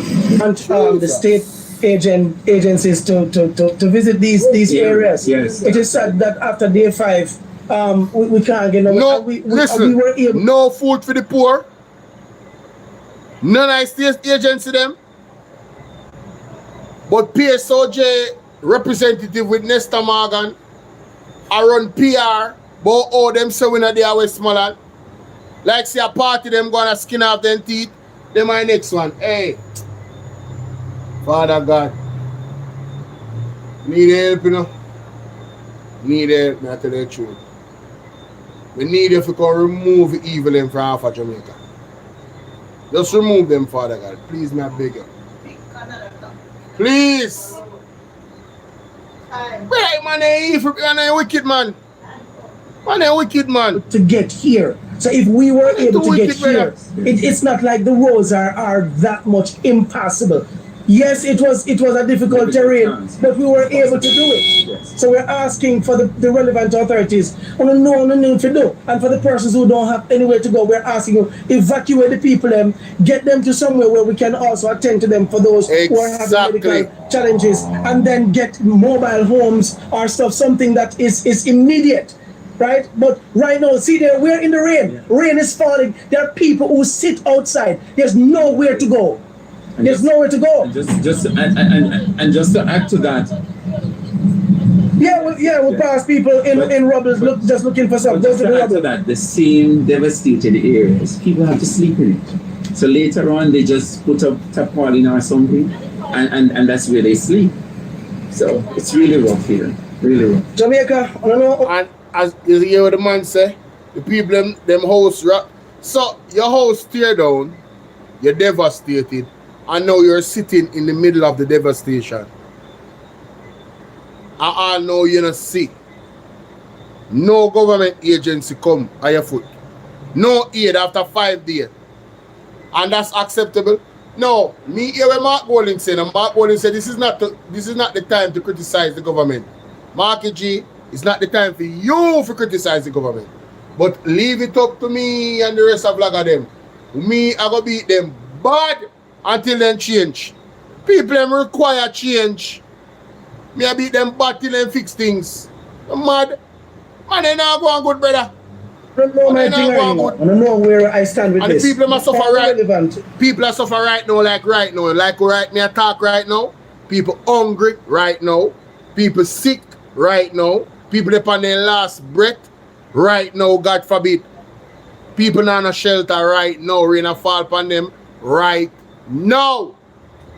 So we need movement right now. I mean, now stop advocate on my channel.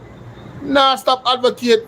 Now stop put pressure. And the people over there in the diaspora and all listen to it. We need to accelerate, boost the pressure, share this live everywhere.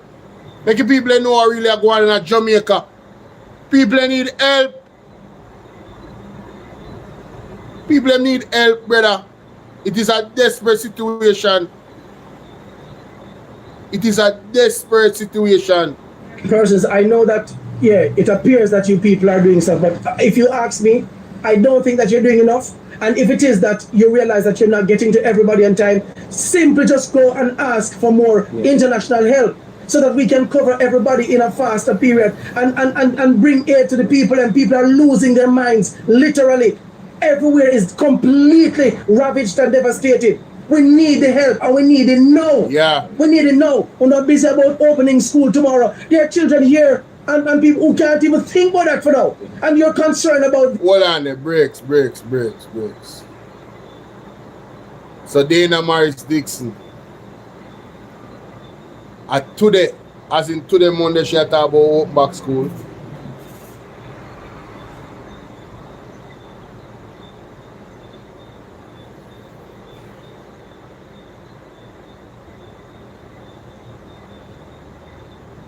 Those in Kingston and other places. What if the storm had ravaged the entire island? You think we'd have the school tomorrow? We'll lock down the country and let's get the help to the people them now. What's the question? Which agency of the state have visited Darliston, Betheltown, Lambs River, anywhere in Leamington? Just somebody could indicate. I say yes, they are doing something also. I have not seen one. I'm on the road every day. You have not seen one? I have not seen one state agency in this. Yeah. You hear the many communities that he has called? And he's saying, if you know you visited, tell them. If you know you visited, tell them, because from what they... One video I see from Nesta Morgan and I don't think at East Portland him did that. Portland big. Some school open today. Purpose, thank you for the gift. Thank you. Appreciate that. You're seeing there's nothing and nobody. Yeah. Right now we have to get back to Kingston because we're running out of petrol. When we pass the petrol station and the amount of lines that we've seen, people with bottles. Yeah.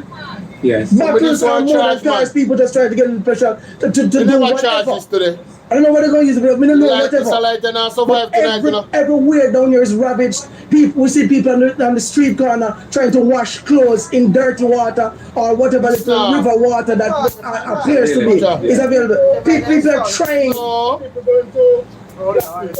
Sorry. We see people going to Black River, PJP. That is fine.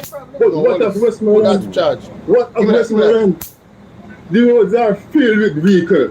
High-end vehicles. So must going to Black River, going to PJP. Yeah, man, I'm dead, what about Westmoreland? You heard it for yourself. You heard it for yourself. So, Councillor, yes, I want to say thank you so much. We really, really appreciate it. And Andre Stephen, because Partner TV. Great work, Partner TV. Yeah. Thank you so much for all what you have been doing. Come on, they work tirelessly. Leamington is most grateful. All right. All the best. All right, one love, people. And who? I'm still about to do more. All right, Purpose. And more. All right. Andrea Apple. Good drivers. Big up for yourself. Everybody, I'm with. I think the mosquito them a box off of my head, people.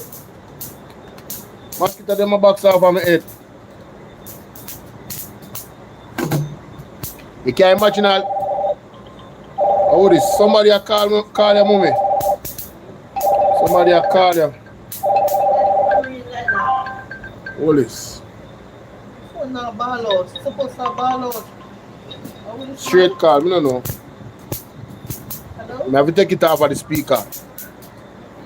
Anyway, let me get back to this. Cause some serious revelation really dropping at this thing, you know. Yeah, man.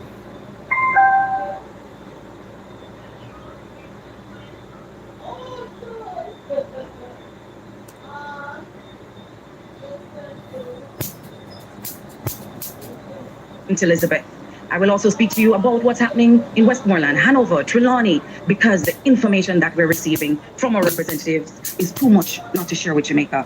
We will speak again when you can ask us questions at the end of the presentation. But for now, please welcome Mark Golden, the leader of the opposition.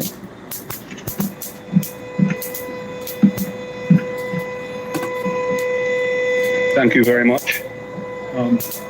Good afternoon, Jamaica. Good afternoon. I'm big up Portland Spice TV. Listeners.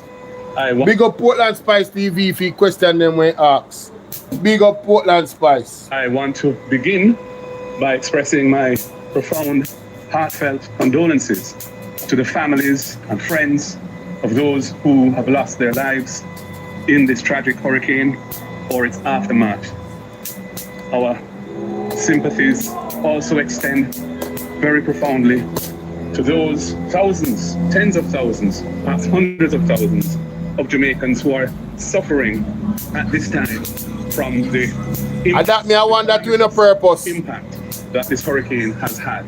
No man, no mosquito. We are aware, of course, that there can you imagine the people in don't so much mosquito and mash them up down there, as it's called, which is really the areas of Jamaica that were in the swathe of the hurricane when the eye hit in eastern Westmoreland, stretching into St. Elizabeth, stretching into the more westerly parts of Westmoreland as well, and then moving north into South St. James, parts of Hanover, and of course Trelawney and even St. Anne.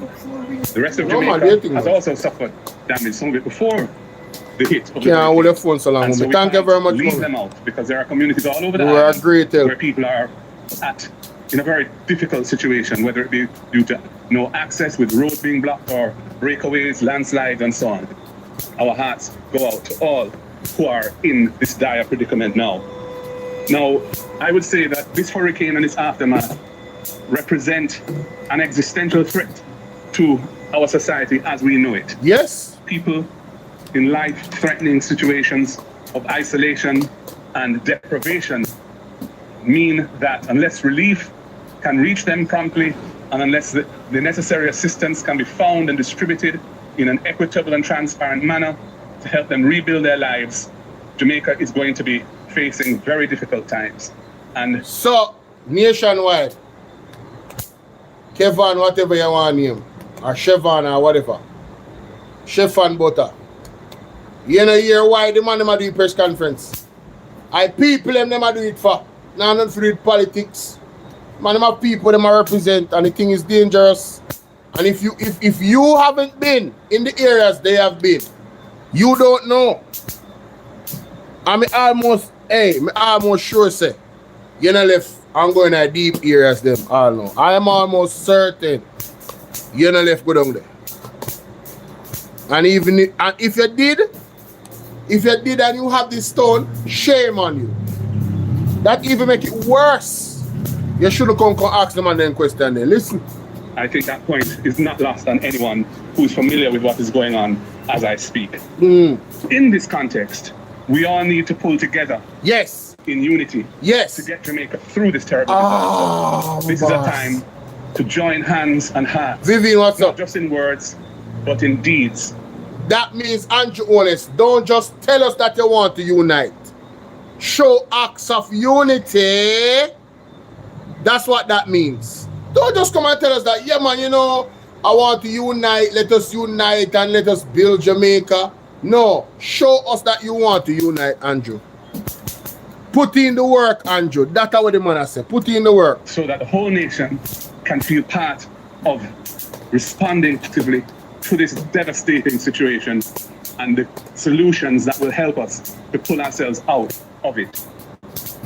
The opposition must not at this time be seeking to score political points as a political competitor of the government. This is not the time for the opposition to adopt that posture. And we are indeed trying our very best to operate in the spirit of that. Nationwide, they never hear that. They never hear when the man say, at this time, the opposition should not. Angela, what's up? The opposition should not at this time try to be in competition somewhat for gain political anything at all. No, that should not be our mandate and our operation and our movement and action, right? And we are going to do our best to stay within the parameters of not doing that. The man came, and I mean, Mark Golden was very transparent. Listen to the man. Not the time for the opposition to adopt that posture. And we are indeed trying our very best to operate in the spirit of that. Yes. On the other hand, we must point out where there are areas of need and what we see as the priorities in relation to those needs, where we see weaknesses in the response mechanisms that need strengthening or correcting, and we must provide where we can constructive, well-intentioned suggestions to help navigate the country through this disaster. We must also demand transparency and fairness in the distribution of all relief. The relief must get to those who need it, prioritizing those who need it most, whether they be of whatever political color or whatever demographic group they may belong to. They are all Jamaicans, and they are to be treated equally in this time without any form of discrimination or tribal politics coming into it. And we want to stand for that. There can be no place for partisanship or profiteering by political insiders or others connected to them at a time like this. It requires good governance, inclusive governance, communication, and everyone working together. Mosquito clap. I now move to some of the things that I wish to propose in this regard. So I have a clap back. I proposed to the Prime Minister from last week, Wednesday. Hey, oh, Angela, thank you for the gift, sweetie. Thank you. Broad-based task force to be given the responsibility of governance oversight over the relief effort, the relief coming in, exo share, not to manage that process on a day-to-day basis, but to provide oversight to those who are managing it. So there's some accountability for how it's done, and that accountability is being held by a broad-based group that can enjoy the support and confidence of the whole society, especially those who are suffering terribly now and no doubt fear that they may not be treated fairly or they may be ignored or overlooked in the response of the state to the crisis. I also think there needs to be a clear command structure for the actual day-to-day management of the response to the relief. And that should be led, in my opinion, by professionals in disaster management, not by politicians who do not know the ins and outs of responding to a disaster of this magnitude. And we should not be shy of seeking international support and help from persons who have career expertise and experience in this regard. Thirdly, we're going to need a Marshall Plan, a well-funded, broad-based plan for the rebuilding and reconstruction of large swathes of Jamaica, which have been ravaged by this hurricane. That plan cannot be developed today, but it is vital that we prepare such a plan and that it have the inputs of persons who have the necessary skills and experience and knowledge to design a comprehensive, workable plan that can be executed efficiently and that can have the confidence of our international partners who we are going to rely on heavily to provide the financial support for this. And in terms of more specific recommendations now, I have asked the Prime Minister to make an additional allocation of resources to members of Parliament so that they can mobilize communities and contractors to help with the cleaning up of communities that are currently in a state of devastation, clearing roads where necessary, cutting trees and the like. Until that allocation is made, members of Parliament are unable to respond to the needs of the people unless they happen to have some personal resources or access to dealing with it outside of the public system, and many do not have that. I would also say that the process of engaging contractors to do that kind of work should be simplified and made easy for members of Parliament, especially in those areas where there's very limited connectivity and where following the normal bureaucratic processes that are required would be very challenging or impossible for members of Parliament. If contractors have a TRN, whatever the allocation is, there should be invoices, and those invoices can be submitted, but the work should be able to begin. Secondly, we note and agree with the decision to suspend the imposition of import duties and import GCT on disaster relief items coming into Jamaica. However, we believe that the period for which this has been announced is too short, because the time it takes to mobilize funding and make the necessary procurement abroad, the logistics, etc., of getting it shipped to points on land where they can then be shipped or flown to Jamaica takes some time. And to have it cut off by the end of this month is too short. And it's also not clear from the announcement that was made whether goods in transit to Jamaica will get the benefit, even if they haven't landed here at the time of the expiry of the window, and suggesting that we recast that window in a way which is more realistic given the situation that we face. I also think we need an evacuation plan urgently for persons who are without shelter. That needs to be well thought through so that persons can be moved to places of safety where whatever form of accommodation can be erected to support them, whether it be tents or something else that can be put in place, and they can have access to the basic means of survival in an organized way. And that is necessary because right now we have people, many Jamaicans who are exposed to the elements, including babies, including children, including the elderly, including persons with disabilities, and they need to be moved to accommodation which protects them from the ravages of the elements going forward. You see, in this situation, guys, speed is vitally important. The implementation of movement of the assets, the aid. We cannot, I think we have exhausted the word desperate, but this is a desperate situation. We have children that are vulnerable, women that are vulnerable, men, elderly women, elderly men. There was this lady that came on. Oh my God, me have to play it. The Observer, Jesus. The woman cried upon his something and her family, her husband, her pity them. Oh God. Them lose everything and some and the people them when I try to steal them car. In the middle of all of them losing everything, I call when them have left, you know. So you know them are sleeping in the car, right? And the people them try to come steal them car. Them have to draw cutlass and peer things. Good thing say the husband big like me or bigger than me. You hear me say? I don't know where man. All right. Those are my thoughts. And I'm now going to hand over to the next MP who is going to address more specific concerns in their particular constituency. I thank you. Isaac Buchanan. Thank you, Party Leader. Greetings all. I'm Isaac Buchanan, MP for Portland Eastern. Yes. Also the spokesperson for Youth and Human Rights. I speak. Sorry about that, guys. So in saying that, supporting the Eastern side, so that persons can be moved to places of safety where whatever form of accommodation can be erected to support them, whether it be... Hold on them people.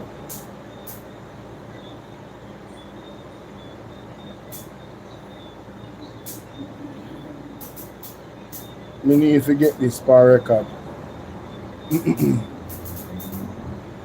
Them next three speaker, yeah? Yeah, man.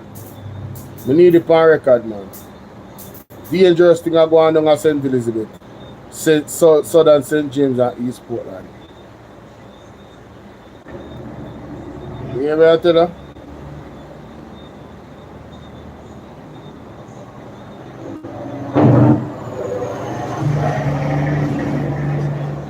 New thing, baby. Yeah.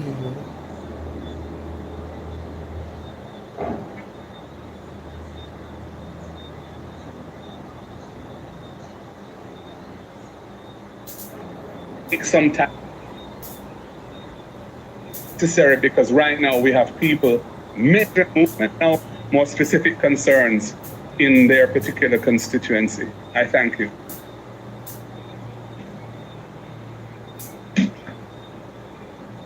Thank you, Party Leader. Greetings all. I'm Isaac Buchanan, MP for Portland Eastern, also the spokesperson for Youth and Human Rights. I speak on behalf of the people on the eastern side of Jamaica. I'm setting the context to say that equity in distribution is going to be an important theme if we are to ensure that all persons in Jamaica are not excluded or left out, but rather inclusion. Right. Now in Portland, this is a direct message from the constituents. Port Antonio is not all of Portland. So in saying that, I want people to understand that there was devastation in Portland Eastern. In particular, the Fellowship Division, which is a valley area, Melissa did serious damage in that area. There are persons who, the rules are all gone. It's similar in the Mansion Hill Division. So there are persons who are homeless as we speak. I raise this in the context that persons have an ability to try to survive. They try their best to ensure that they move on with their life. It's almost an innate ability these days. The light plug in, mommy. I want the government to understand the light we put this a plug in. Building back their houses and just taking up zincs that probably don't even belong Why to you them. do that? Ensure that they have a roof over their heads. They can't wait. It's impossible to wait until somebody comes to say, okay, I see the damage. We will process your claim and then give you some support. Some of $50,000, $100,000, $400,000 if it's complete destruction. If you are a Jamaican and you want to be a homeowner, you know the reality that $400,000 will never be able to put you back in the position that would make you a homeowner in livable, humane conditions. So when I speak of equity of distribution, although Melissa didn't hit at ground zero in the east, we are an island surrounded by water, especially if you're a coastline parish like Portland, Eastern, St. Thomas. Portland, Eastern and Western, all of Portland and all of St. Thomas. But if we speak of the constituency, I'm not going to sit here or stand here and say that MPs who are not in those ground zeros aren't affected, because we all are. As it is right now, we are a country where resources are scarce. The opposition leader would have reached out to the Prime Minister and there was an allocation. What does that allocation look like? I can only tell you from the lived experience. That's from a human rights perspective. If you get $1.5 million, that amounts to no more than 600 care packages and probably 22 tarpaulins.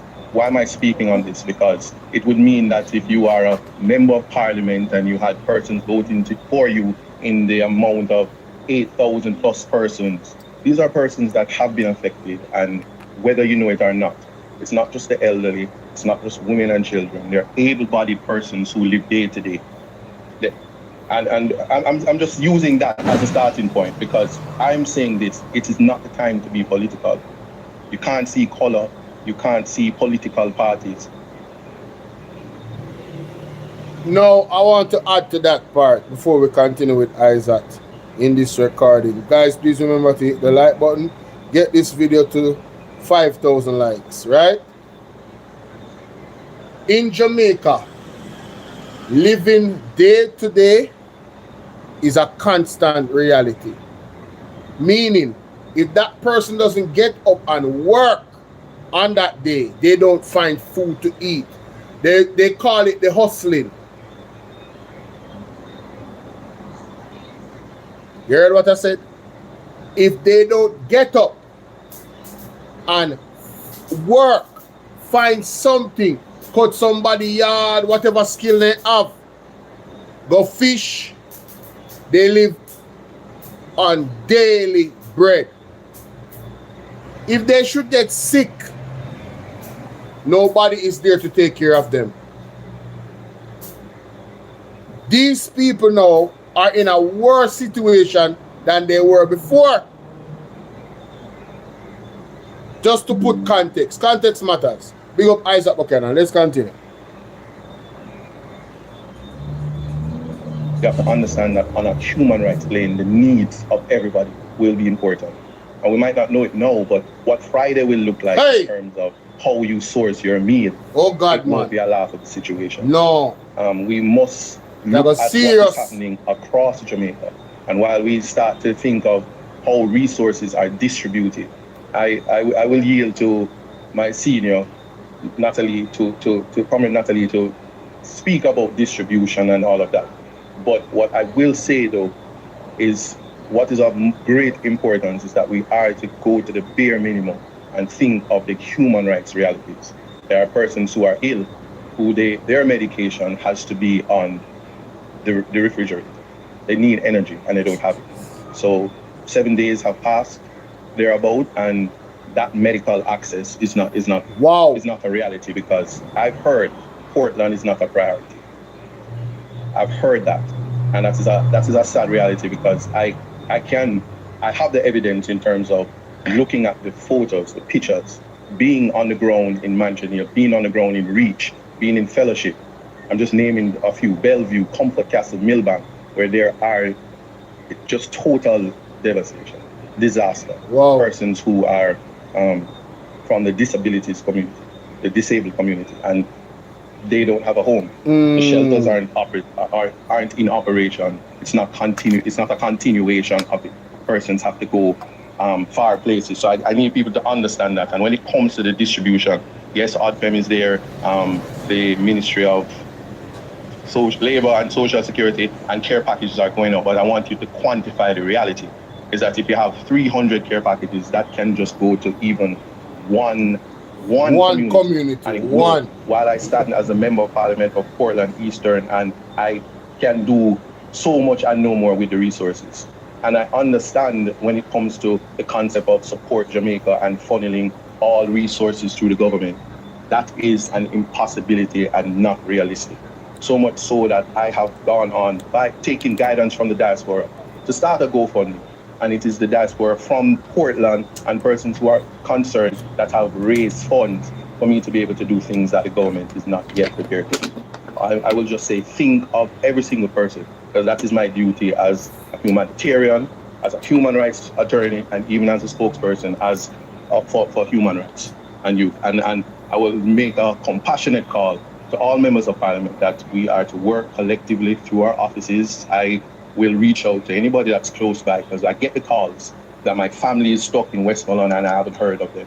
Same for St. Elizabeth, because we're all Jamaicans and we all have relatives across the island, and we have to think on those things. And when we think of equity of distribution, let nobody be excluded. Thank you. You know, one of the things that stood out to me, what's up Yankee, bless up my brother. One of the things that stood out to me about what Isaac Buchanan spoke about in this, there's people that have medication that needs to be refrigerated. Portland has been excluded. The man said he has heard that Portland is not a priority. Thank God for the diaspora. I just want you guys to look at all the things that the government is saying. Only give us the money. They have not, it's not like they have been swift, you know, in bringing aid to the people, you know. 5 days, 6 days, nothing after the storm. Communities has not been reached, but the world should only send them money. Really, people, go and support Marvin, right? Go and support Marvin and Andre Stevens. Go and support the people that Will Rattigan mentioned. Go and support Atta for the Press. Go and support Mr. Wayne Lonesome. Those are the people that I know about, that are credible, that are actually doing something to help people in terms of, you know, having a fund, you know, to gather money and stuff. And you know them are going to do right by the people. Then. You know them are going to be accountable. Mr. Wayne Lonesome face, you know them honesty already. Yeah? Yeah, man. Upright, man. No joke. But may I tell you, say, when you hear, and another thing that I want to speak about in terms of Isaac Buchanan's speech. Do you hear the tone of his message? London 45. Thank you. When you go support London 45 too, with the clothing drive what she had, the people that need clothes. Did you hear the tone in which the man spoke? The man says simple and put, Brethren, this thing about money coming through the government alone, it cannot work. It is impossible. It is impractical. The people need help now. He didn't say it in the tone that I'm saying it, you know. I am being critical of the government. He was being diplomatically correct because he's not trying to criticize them, but the matter is just too urgent. They have to say something. The PMP hands were tied behind their back. Can you imagine if the PMP operated like the JLP? Can you imagine if they agreed with everything and the way how they did everything? And it appears that this is what they require. Why did Nationwide ask about many of these things that was said by Isaac Buchanan? The realities. Right? Portland is not only Port Antonio, bro. So although Port Antonio they get damaged, look a bit deeper. Why don't you? Look a bit deeper. There's a lot of rural areas, hills, valleys. A lot of communities in Portland. I haven't been everywhere in Portland, but trust me, boy, some roads, boy. Tuh. But let me know what you guys think. Get this video to 5,000 likes. Big up Isaac Buchanan. We needed that update about East Portland. God bless you.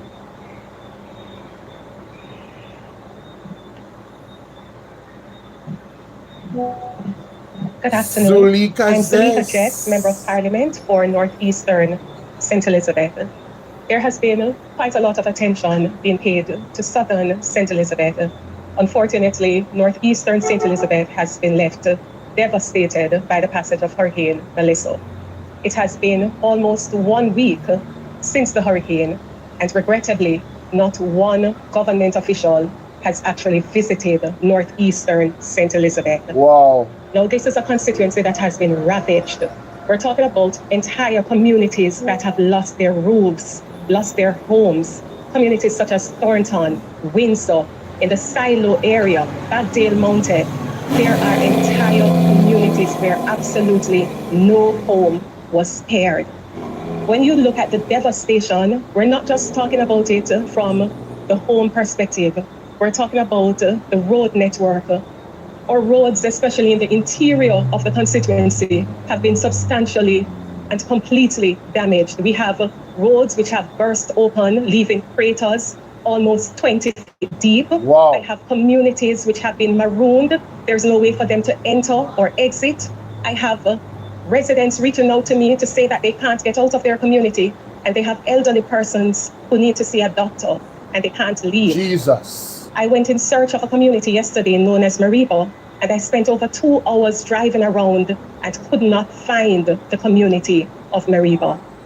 I say all of this to say to you that the devastation has been extremely great in Northeastern St. Elizabeth. And as a Member of Parliament, I have reached out to the government for assistance in getting persons who are marooned access so that they can actually leave their communities or enter elsewhere.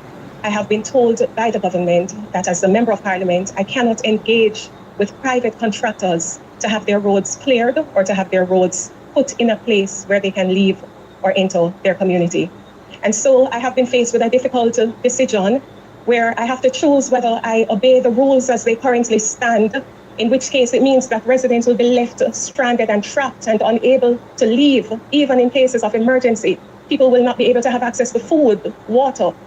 Or I make the other difficult decision, which is to go against the government's dictates and actually engage contractors to put together the roadway as best as possible so that access can be had.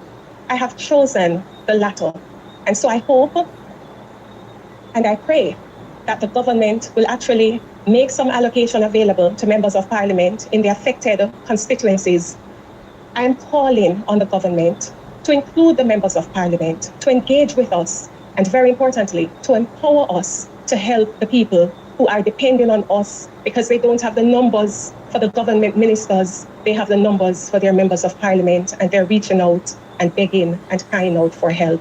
I'm asking that the government consider making an allocation, particularly to the members of parliament in the deeply affected communities, constituencies, where it's not just a case of clearing the roadways, it's a case of actually engaging professionals who can fill the gaps and the craters and make a way where there is no way, even if it is just on a temporary basis. The hurricane has wreaked substantial damage, and it's important that there is equitable distribution of resources. I have received only 150 care packages from the government for distribution. Yo, I have to stop you right there, so it does too much. At that point, I was at no. What else how much more the people must bear? Northeast St. Elizabeth. So the other part of St. Elizabeth, I get all type of love, all type of help. I'm glad them I get it. But you tell me say no help, 150 care package. Today is the 6th day since the hurricane left us. Since it hit landfall, I mean. Today is the 6th day. 150 care package from the government. Oh, so this is politicizing it, right? Listen, let me tell you something. I am so sick and tired of these people using politicizing as a crutch for not being accountable or being held accountable when they do a piss poor job as the government. To hell with that. This is totally unacceptable. And it's not just about her constituency alone. It's a right across the board of all the affected areas. Distribution needs to be equal.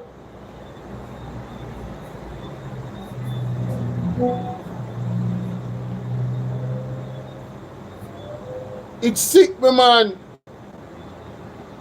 I don't know how Sulika just do it.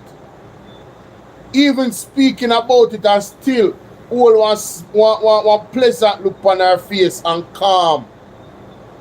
For sure you say. It's not about politics. She's clearly just fighting for the people in her constituency. She lived there. She see what them a go through. She's going through it herself.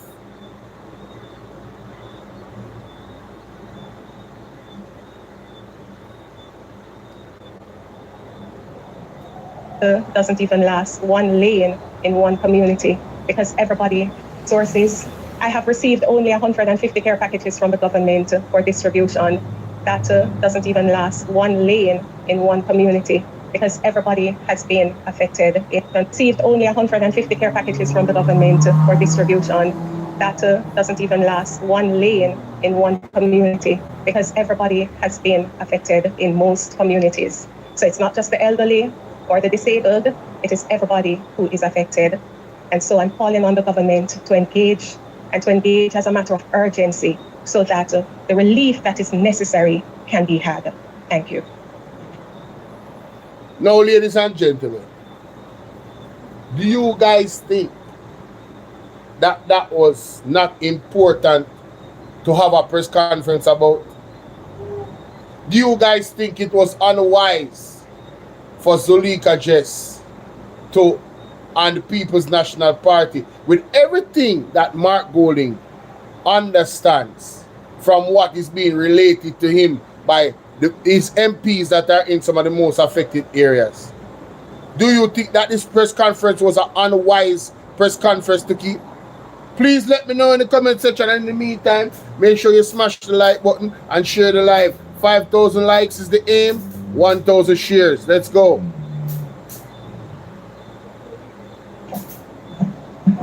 So I will speak of the experience from St. James, and after which Dr. Dawes will speak about the health crisis and Natalie about coordination. When last I checked, we lost 5 lives in South St. James to Hurricane Melissa. And I speak not only as a person reading or hearing about what's happening in South St. James and in Jamaica, but as someone from South St. James who was on the ground from Wednesday. I left the constituency last night this morning at 2 a.m. to be a part of this press conference because as the chief spokesperson for the people of South St. James, I think it is my duty to get out of the audio went. Do come back. largest constituency in St. James, percent of the parish. The other 4 constituencies share the other 48%. We're vast. We meet Westmoreland, Hanover, Trelawney, and 2 other constituencies, West Central and East Central St. James. To enter the constituency, traditionally, we use 5 different routes. 5. We have only been able to clear 1 route into South St. James, and that is through Long Hill to Anchovy Mafuta, Barnet Bush to take you up to Garland's. Come on, man. Or you go right at Fern Plum, Cambridge. That's to go as far as crazy. you can until you're stopped by downed power lines, poles, landslides, and rivers. Yes, the 7 Rivers has taken the road we have in the Bickerstead Copperwood plantation area. We still have communities that are marooned and do not have access to food.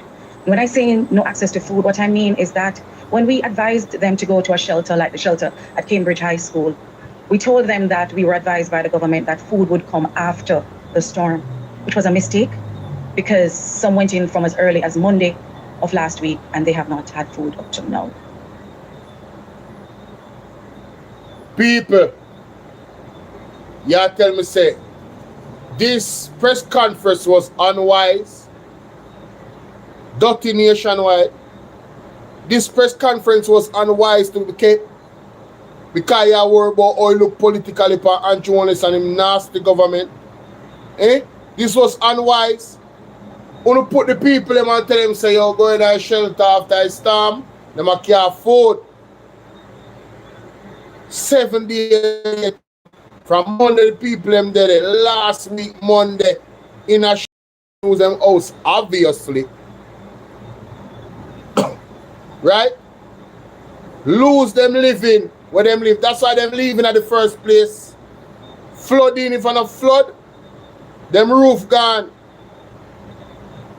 And you tell me say, oh no, them not come out, come advocate and let the people know. Let me ask you something. When there is a fire, you don't call the fire brigade. So what is the People's National Party doing? This is an emergency.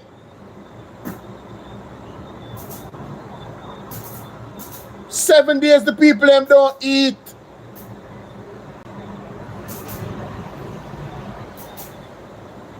No food is there unless they find something in a natural environment. How long let it go last in those conditions? Where is the government?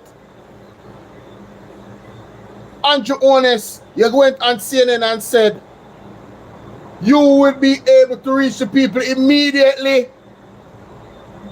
7 days after is not immediately. But I digress. Velma, good evening. Let Miss Nikita Burchell continue. By the government that food would come after.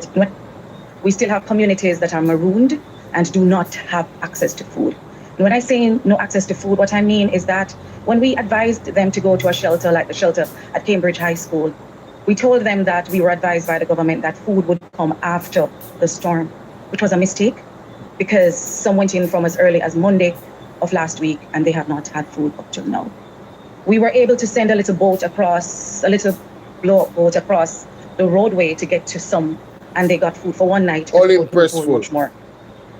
We have seen the helicopters flying in the sky above us in South St. James, but most times they're going to St. Elizabeth or Westmoreland. They're going to the sexy places where disaster grief is big profit and big public relations opportunities. She's absolutely right. Going to those places are big profit and big opportunity to expand their brand. Corporate people know what them doing, you know. The crisis is free promotion. Oh, look at such and this fast food place that went down there and did this and they did this and this. Oh, they're not about helping the people. And I'm gonna tell you how you're gonna know that they're not about helping the people. You see when the people need it the most, when it's not, when there's less press that's covering these areas, watch the people that help. Watch the companies that help. Watch the companies that put their money behind it when they start to lose money. When it starts to pressure them pocket. See if them are going to stand with the people them same way. Don't take my... I don't have to call the name, you know. Just open your eye and look. And you know we see what me I talk about.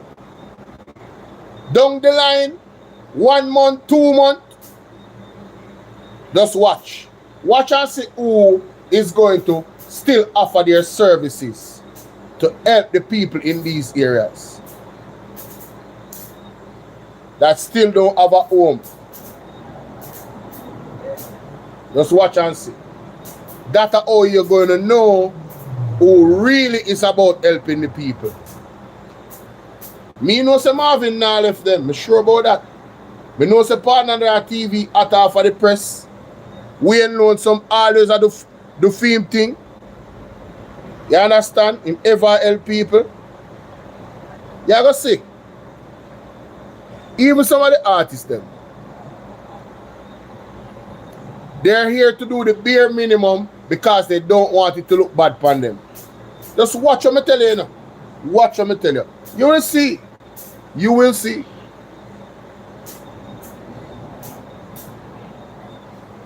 We have seen the helicopters flying in the sky above us in South St. James, but most times they're going to St. Elizabeth or Westmoreland. They're going to the sexy places where disaster grief is big profit and big public relations opportunities. In South St. James, we're farmers, we're humble people. We don't have to beg. But I'm appealing on our behalf because we need urgently food for our people who are marooned in places like Catadupa, in Jungle, in Awful Gully. We're calling for help for people in Retrieve, where we joined Eastern Westmoreland because they were only able to get their dead out of the community just 2 days ago. We're asking to have the health authorities come in because the cows are still floating, the goats are still floating in the waters that have taken and submerged communities like Spring Bottom in the Roehampton area. 2-story high houses are still underwater. Wow. We have a coaster bus, you know the height of that is still submerged along the roadway to Cambridge. Based on my estimation, over 70% of the housing stock, the business, the livestock, the agriculture has been lost in South St. James. Wow. And when I go to the community, I don't know what to say to them because they ask me, MP, it's in my house, it was right here, it's no longer here, what do I do? I tell them that I have not yet gotten a word from the government, right? To tell us how we're gonna help them to rebuild and to get their lives back together, right? So,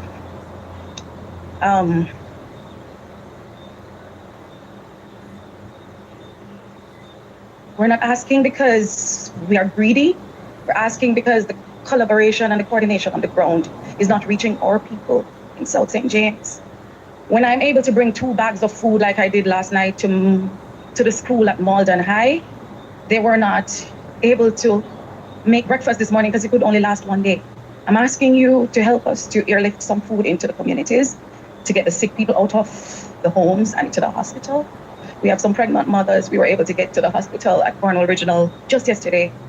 Her baby was not moving anymore in her belly, right? We have an urgent need in South St. James, and I know everybody is trying. All I'm asking is don't forget South St. James in all of this, because we are proud farmers and we want to get back with our lives, but we need the donations to come to us too. We don't want to stay left behind because we're deep rural. You're gonna hear. Listen me, man. You see, and I'm gonna highlight this person, and I'm glad I'm recording this. At this point, at this point, ladies and gentlemen, let me share my screen. And I want to show you something. At this point, this person that you're seeing on your screen, you can see that is watching the live, but when we put out the video, you're going to see. Kizzy in Style 4455 on YouTube. Look at what Kizzy in Style 4455 wrote in the comment section when Nikisha Burchell had a breakdown at that point, almost crying, and Mark Golding, as you can clearly see, had to call and hug her and console her because it was so overwhelming, right? Because she's on the ground. You can imagine, look at this comment. MP work on want, MP work on get, Work now, not cry. How cold and brutal. Desire Jordan say, Kizzy, be quiet.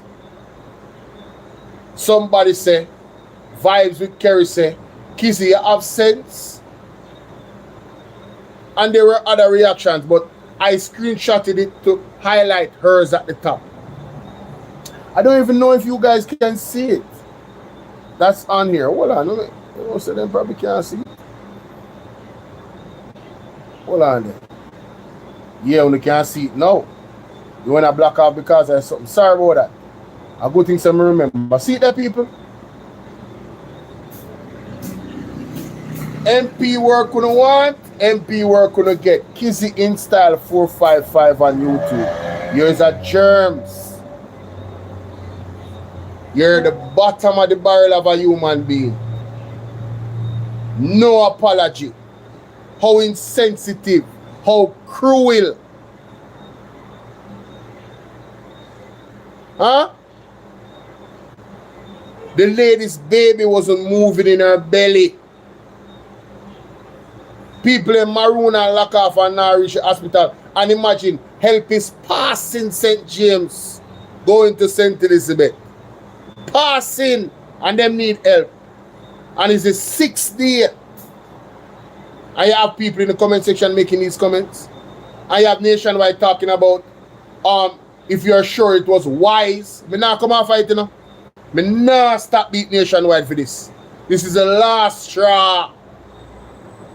That means, yo, brother, I continue here, man, because I'll go off on a tangent and I don't want to do that. I'll make you finish.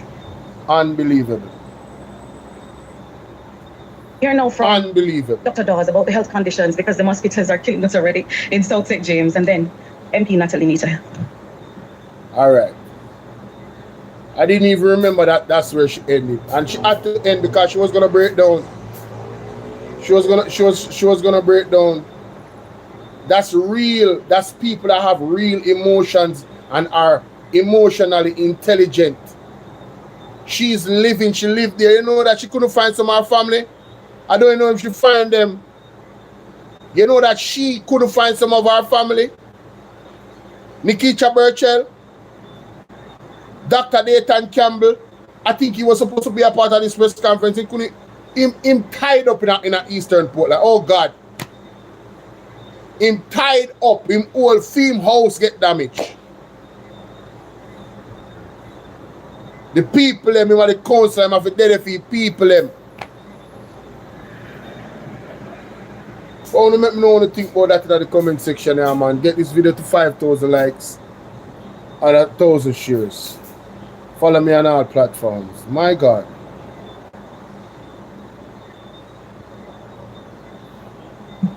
Dr. Dawes now and Nikita Burchell. Good afternoon. Dr. Alfred Dawes, Member of Parliament for South East St. Catherine and Shadow Minister of Health and Wellness. When Hurricane Melissa hit Jamaica, it was a catastrophic natural disaster. If we continue on this path where the government maintains hegemony over the distribution of aid and access to the most vulnerable communities by volunteers, if they try to do it alone, we will have an even more catastrophic man-made disaster. We are seeing a humanitarian crisis unfold before our very eyes. Ground Zero was in eastern Westmoreland, a parish that I'm very familiar with, and the devastation that is seen there and in St. Elizabeth and in other parts of Westmoreland, St. James, Hanover, and St. Elizabeth overall. It is mind-boggling. No pictures or videos can do justice for what you see when you're driving miles and miles. The smells of rotting carcasses, the flooded roads. Healthcare has been teetering on the border of collapse because of the situation at Cornwall Regional Hospital and the overcrowding in the feeder hospitals. What we are seeing now is an exacerbation of that situation, where Lucy Hospital, Noel Holmes Hospital, is pretty much non-functional. Up till over the weekend, there was no way of contacting hospitals or referrals. They would just get critical patients as fast as possible loaded into an ambulance and send them off with a hope and a prayer and what limited staff they can afford to send on that journey. A Black River Hospital has been devastated, and Salvamar Hospital, they have major infrastructural challenges. But even more so, the staff, they are also homeless. They are also living out of cars. Many of them are hungry, and many persons cannot provide healthcare because they do not have the resources. We appreciate that the government has now opened the NHS stores and has started to send out supplies. But we must not be fooled into thinking that a field hospital being set up means that it is an appropriate response to a catastrophe of this nature. A hospital is secondary care. There is no primary care in any of the affected parishes at the moment. This means that the clinics are closed. It means that diabetics, hypertensives, persons with heart disease, kidney disease, those who have a diabetic foot ulcer, they are not being treated. And it means that they are going to have exacerbations and complications of their diseases. And already we are seeing where those who have access to the hospitals have been flooding the hospitals. We will see in the ensuing weeks an increase in mosquito-borne diseases. Within 6 weeks, we can expect outbreaks of dengue and whatever else is lying around, waiting for these appropriate conditions to manifest. The public health inspectors, they need to be empowered immediately so that they can start their food safety checks. They can inspect for water sources that are potable, have not been contaminated. Basic materials such as food, temperature, thermometers must be provided. We must increase vector control activities immediately. And this is not just fogging, but source control. Otherwise, we're going to see a massive outbreak of dengue. The gastroenteritis from the consumption of spoiled foods, already we hear reports of persons eating rotted or rotting carcasses. And the unavailability of potable water will lead. Yo, what? Did he just say people are eating rotten carcasses? Merle, what's up, Merle? Veronica, how you doing? No, I have to play. What? Did he just say that?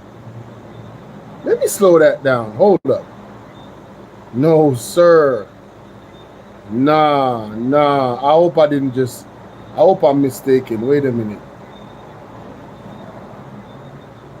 Okay. The gastroenteritis from the consumption of spoiled foods, already we hear reports of persons eating rotted or rotting carcasses. And the rotting carcasses, as in what kind of carcass? Animal carcass? Whoa.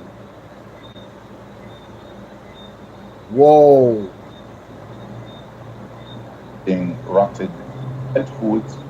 Already we hear reports of persons eating rotted or rotting carcasses. And the unavailability of potable water will lead to diarrhea, dehydration, and in the most vulnerable, the elderly, the children, and the pregnant mothers, it may mean death. We do not know what the true death toll is from the hurricane, but what we can expect is that if these public health issues are not addressed immediately, we're going to see far more deaths occurring in the aftermath of the storm, in this man-made disaster, than what occurred during the passage of Melissa, the natural disaster we're here to speak about. We must head this off. We must resource the hospitals. We must send relief staff to the hospitals. We must find a way to get healthcare in the communities that have been cut off up to recently and are still cut off. And the way we may fill that gap is by inviting and coordinating the hordes of volunteers who want to go in and give some healthcare. Medical missions have played a very important part in the provision of healthcare in far-flung communities. And it is this provision of primary care, the screening, the early intervention with the medications, the dressing of wounds, that have kept many persons from seeking healthcare at overcrowded hospitals. If we have dilapidated structures, we have damaged structures that are understaffed, it is reasonable to ask that volunteers be coordinated to go and man these health centers in the rural communities through the different medical missions. So these things must be coordinated immediately. Organizations that want to donate food and especially water, they must be accommodated. I've had complaints and I've tested the system myself, and I don't want to be overly critical. That is not the tone I want to project here today. But those who want to give are being frustrated by the process. And what is happening is that they are trying to make the journey themselves. The roads are blocked up. On our mission on Saturday, one of the buses broke down and the relief bus took about 4 or 5 hours to make what would normally be a 2-hour trip to relieve the staff that were left on that bus. The roads have been congested and it is frustrating persons who want to donate, but we must set up a proper distribution network so that those who are impacted the most, irrespective of their antecedents, they get the resources that they need. It means not simply focusing on one particular area, but accepting that this hurricane tore through the entire Western Jamaica, and we must not ignore the plight of those who are in one parish. If the information that came to us through the media came late and our attentions were already fixed on a particular area that was brought to the forefront of our consciousness. So in conclusion, my appeal is that we find a way to facilitate the donors of foodstuff, sundries, health supplies, and importantly, find a way to channel those who want to give service in the medical field so that we can organize relief missions to go to the communities that Nikisha spoke about, that Zulika spoke about, and others are bringing to the forefront of the nation's consciousness. We have to get medical missions into those communities, and they're coming with their resources, but there needs to be a greater collaboration between those entities and the government and the state agencies, as well as the opposition, because we have made ourselves available to work alongside the government. So again, we do not want to convert a natural disaster into a man-made disaster because of partisanship, but we should focus more on partnership. Thank you. I don't see how this is a tone of a negative one. The PMP is calling clearly for partnership, and as a doctor, a medical doctor, an official doctor, he knows exactly what he's talking about in terms of the potential of disease breakout that could occur. People need to be evacuated.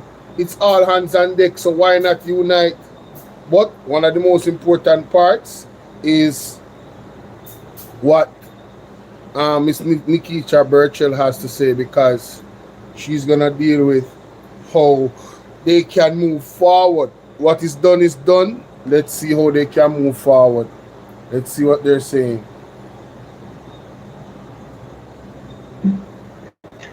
Good afternoon, ladies and gentlemen. After a disaster like Hurricane Melissa, the most powerful tool we have is unity. When we are united in purpose, government and opposition, national and local leaders, NGOs, community groups, and private citizens, recovery happens faster. Resources are used better, and help reaches everyone who needs it. Disasters do not discriminate by constituency, status, or color. And so our response must also rise above any division. This is a time for collective responsibility. We all have a role to play. Government agencies, first responders, the private sector, faith-based organizations, non-governmental organizations, and our community leaders all have a part in building back stronger. When we bring our strengths together, we save lives, reduce harm, and make every recovery effort stronger and fairer. But unity must be matched with preparedness. We have to learn from what went wrong. Our shelters must be ready and suitable to receive people before the storm, with basic supplies, pre-positioned, and shelter managers available, trained, and ready to serve. In some instances across Jamaica, the list of shelter managers included persons who were deceased, had migrated, or were simply unwilling to serve. These are gaps we must correct. We must draw on the best practices of experts so that our communities become more resilient to future hazards. That means ensuring all stakeholders have a seat at the table. It means and includes government at both levels, our councillors, our mayors, our justices of the peace, and all who serve as stakeholders at the local level must have a seat at the table, including our opposition, who has not been included in any of these meaningful disaster preparedness or operational meetings. It is important at this time that all the logistics, all the utility companies, the private sector, insurers, the small businesses, the donors and international agencies, that there must be a coordinated effort to make our recovery stronger. The media and communication platforms, academic institutions and technical experts, most importantly, our vulnerable groups and survivors themselves must have a seat at the table. When we work together, the benefits are clear. Lives are saved and harm is reduced through coordinated action.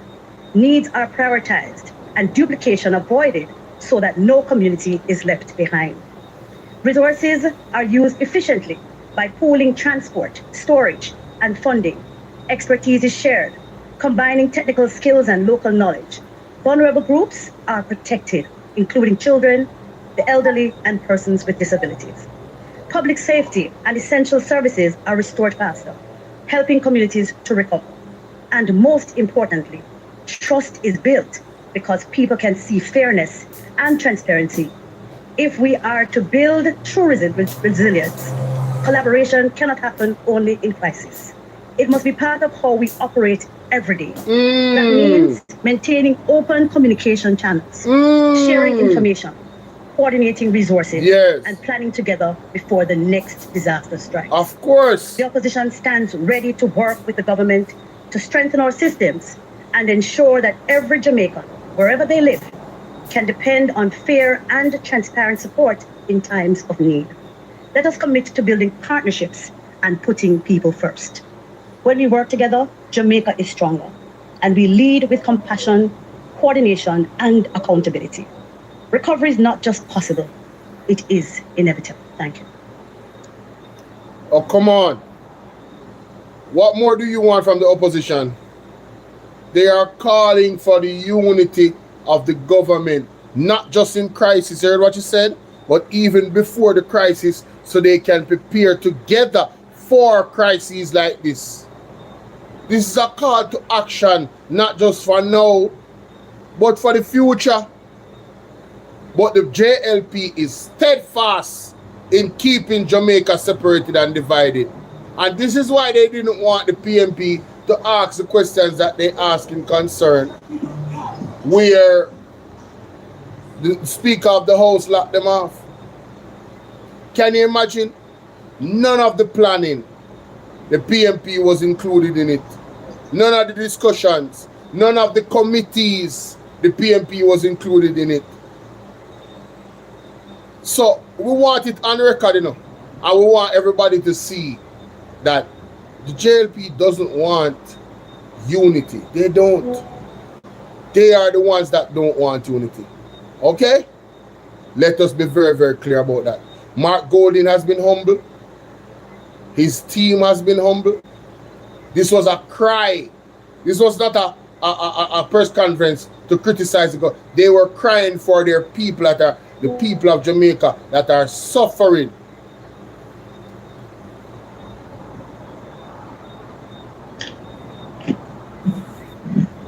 So we'll now open the floor for questions. If you have questions, please state the name of your media house. If you're online, you can indicate by using the raised hand icon. If you're in the room, please indicate, we'll get the microphone to you and we'll take your question.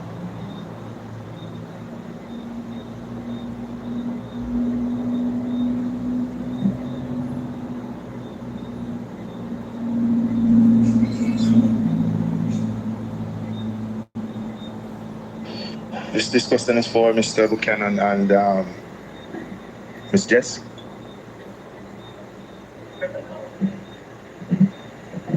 All right, so I heard you speak about the relief supplies not being enough.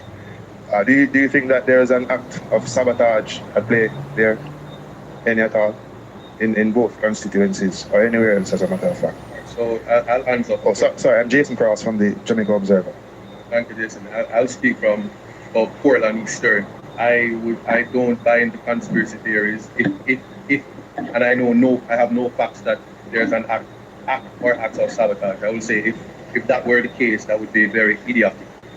But we're living a real experience, and at this time, even before the hurricane, there were persons that were suffering from food insecurity. That is the Jamaican reality. I'm just simply here to say, listen, tomorrow we are go hungry. Let me put it that way. And next week we are go hungrier. And a hungry man is an angry man. So if somebody is sabotaging, woe be unto you. Thank you. In the case of well said, Northeast and St. Isaac. Elizabeth, Well I suspect said. it is perhaps a situation where the government has their hands entirely full. I think it's quite an overwhelming situation having to deal with an unprecedented act of nature. We've never had a Category 5 hurricane, and so I would hope that no one in their right mind and operating with good heart could deliberately wish to punish residents by withholding food and other basic necessities. So I hope it is an oversight and not that which you have suggested. You know, I need to learn how to answer questions like these lawyers. Oh, that was perfect. Isaac, you know, you're a liar, so conspiracy, yeah, you know, go liars deal with facts. But the way how they answer that, you know, I hope that they were not that idiotic. Anyway, Isaac said, a hungry man is an angry man. That would be real stupid, innit? Unless, see, I'm the one that goes beyond those things and think, you know, unless the intention is, but we're going to leave it right there. Let's continue.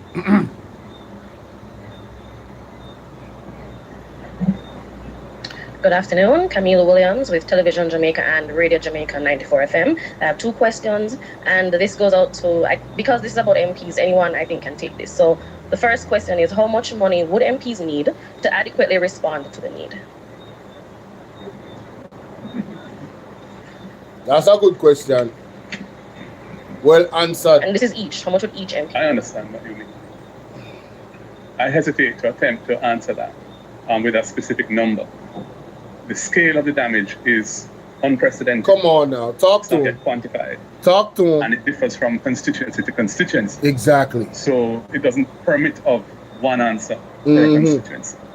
There is, however, a threshold that I think MPs could handle adequately and which could make a huge difference because of their connections on the ground. I think it's important for Jamaica to understand that members of parliament on both sides, councillors on both sides, have networks into communities in every nook and cranny of the country.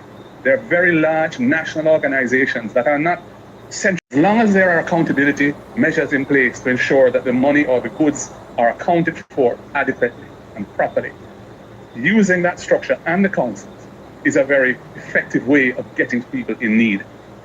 We will partner with local organizations who we have relationships with on a day-to-day basis, churches in communities and other organizations on the ground to cover the ground where needed. Now, in terms of the amount of money, what has been proposed, we got 1.5 million allocated on the Saturday before the Melissa hit. I had reached out to the Prime Minister that morning about it. We had a meeting at 4 p.m. about it. We discussed it, and he said he was authorizing $1.5 million as a kind of pre-Melissa effort to prepare us to have something. And that was useful, and we did our best to prepare ourselves with that. Tarpaulins, water, foodstuffs. But of course, the scale of this is so much greater than any of us anticipated, really, because we haven't experienced it before. That really needs to be replenished. I've been in dialogue with him. I believe he's going to announce another 1.5. I think Cabinet was supposed to, for relief purposes, and they're looking at a $3 million for issues to do with cleaning up and the like. I've said to him that the bureaucracy, the administrative requirements as to how you spend that $3 million, and please, public, bear in mind, we don't get this in cash.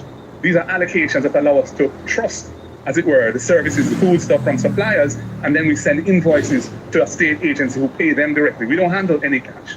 Now, $3 million, when you're faced with thousands of people who are homeless, is not an answer to that question. And I'm not sure that for the major, well, I should put this way, for the major response to the housing and shelter needs of the people, and even the food and water needs, MPs cannot be the sole solution. We don't have the capacity to deal with housing needs on that scale. That needs a national reconstruction program with a proper governance structure attached to it and well-resourced. But certainly, if you were to give MPs even $50 million each that would be something we would be able to make that money count for the people and the people who need it. I'm just throwing that out as a number, but it's many, many multiples of the figures that are being discussed now. And one has to bear in mind the resource capacity of the country as well. And the government is in the best position to assess what that is. So, we're getting, hopefully, the CRIF payments which have been committed, and we're expecting that the CAT bonds will also make a payment. The government hasn't yet confirmed that, though the media has been suggesting that it's a done deal. I hope it is, but we're waiting on the confirmation. And there are other funds that were in the budget and so on for national disasters. But bear in mind at the same time that there's been a calamitous hit to the economy. So going forward, we're going to see a contraction of the economy. We're going to see a contraction of government revenues. We're going to see a contraction of foreign exchange flows, potentially. On a net basis, with those flows coming in from insurance and so on, it's difficult to know where we stand. But I'm just saying the government has to assess that situation. But this is an unprecedented disaster. And I would be modification of the measurement of GDP. We were supposed to get to the target of 60% of GDP this year, even though the law said we don't need to get there until March 2028. So we're going to get there 2 years early. So there is some fiscal space in the... All right, so this is just one case. However, I would figure perhaps this might be a situation elsewhere. My question is, have you been seeing the issue of political partisanship affecting the distribution of relief? And I say this based on the conversation I had with a resident who said that a care package truck came to the community twice. Is going on. And that's what... Yo, the devil is a liar. I'm so sorry. I hope that radio station, Radio Jamaica, I hope that they put out that audio of that young lady asking that question, because it appears that she was told by a resident that there was some partisanship behavior with care packages, meaning because the people in my PMP they are not JLP, and them most of them are not JLP, they didn't get any help in the care packages. No, I'm saying this publicly, and I'm praying if that happened, I pray that any councillor, any leader of the Jamaica Labour Party that has knowledge of that and they actually sanction that and support that, I wish that God visits them very swiftly with judgment. I pray that God visits them very swiftly with judgment, because you are a special type of evil. Very, very special. You think I could have money and be a part of anything and go into community and say, yo, a labor right community this, me not give them nothing? You mad? Couldn't do that. In a disaster, man? Nah, man. Couldn't do that, brother. My heart not designed that the way they bro. Me probably have a rub it in your face, say, oh, no vote the wrong way September 30th, you know. But see some water and see some food and see some something here. Yeah. But me I give you food to drink, I give you food to eat, and I give you food, I give you water to drink. And then me can put shelter over your head, me gonna do it too. Me can put clothes for your back, me gonna do it. So anybody will do that, bring aid and food and omit it to give persons because they were PMP. Yeah, man, I wish God, I pray that God visits you with judgment. Whatever God decides the judgment to be, I pray that it happens to you. You're a special type of evil. No joke about it. Why it's so important that the structure, the command structure to manage the distribution of relief is not an ad hoc thing where, a minister get a phone call and respond here, and then somebody else tugging shirt and then respond there. It needs a structure. It needs clear lines of communication. Right now, I got a report yesterday that 8 people were dead in a community in St. Elizabeth, and they were planning to do a mass burial because they're cut off. I can give you the name of the community. It's in my phone. I have reported it, which is not practical because you can't handle every single report. There's no proper command structure in place. They put in the same old system that has applied. No, I'm gonna stop it there. I'm not gonna go any further into the question, but that one stood out to me. 8 persons, ladies and gentlemen. 8 persons that are dead in a community. And they are looking now to bury the people themselves. Donna, how you doing, Donna? Yeah, they're looking to bury the people themselves. That's where we're at. 8 persons. Wow. Wow. And I think they'll have to start doing that in some of these communities, you know, because if bodies stay in waters and water supply get contaminated and the people, yo, listen, it's just like what Mr. Dr. Dawes is warning about.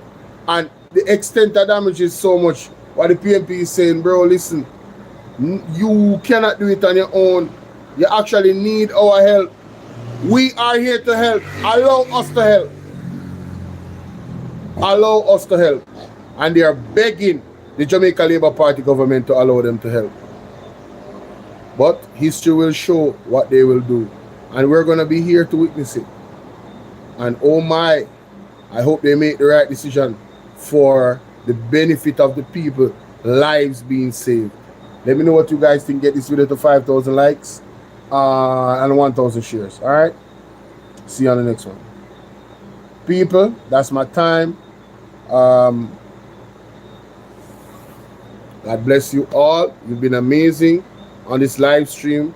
You know, people actually came in, and you know, from the other day it's been kind of grim.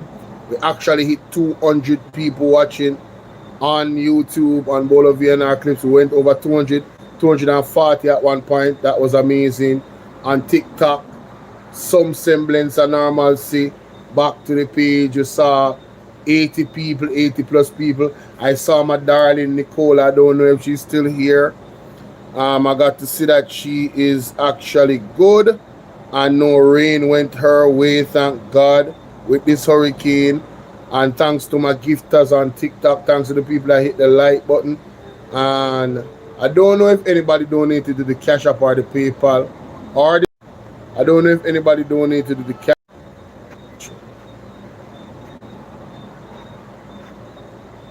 Yeah, I don't know if anybody donated to the Cash App, the PayPal, or this. Let me just peruse through very quickly. Okay, I don't see anything. Nope, nope, nope, nope, nope. Shout out to Lady Kiki.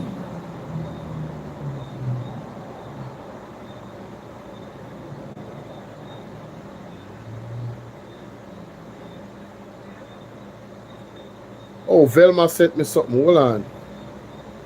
Let me just look at this before I go. Look at this before I go. Velma sent me something. Yeah. Shout out to Velma. Big up Velma. Big up Velma. Velma said, what a shame. Oh, Lord. What is now?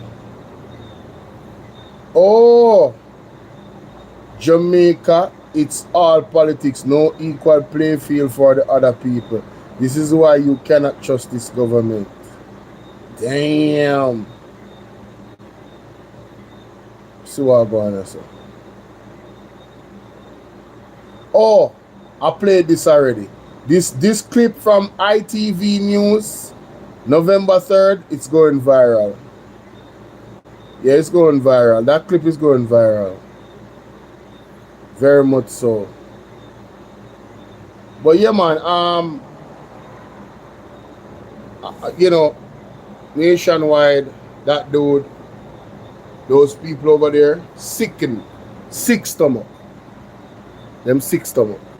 But love, you know, be prayerful, pray without ceasing, be thankful, even in all the turmoil, and keep beckoning on the Lord to show us mercy. And repent. That's very important. Fasting for 3 days and prayer and repentance and mourning for all the lives lost is what is required. Make sure you guys go to A Word and a Verse on TikTok and watch those videos. A Word and a Verse on TikTok. Pastor Shuttleworth. Alright? Go and watch it. Follow Andre new page, PDTV Global News, Jamaica. And I think Andre is supposed to be on now. Yeah, I think he's back. So bless you guys. Have a great night.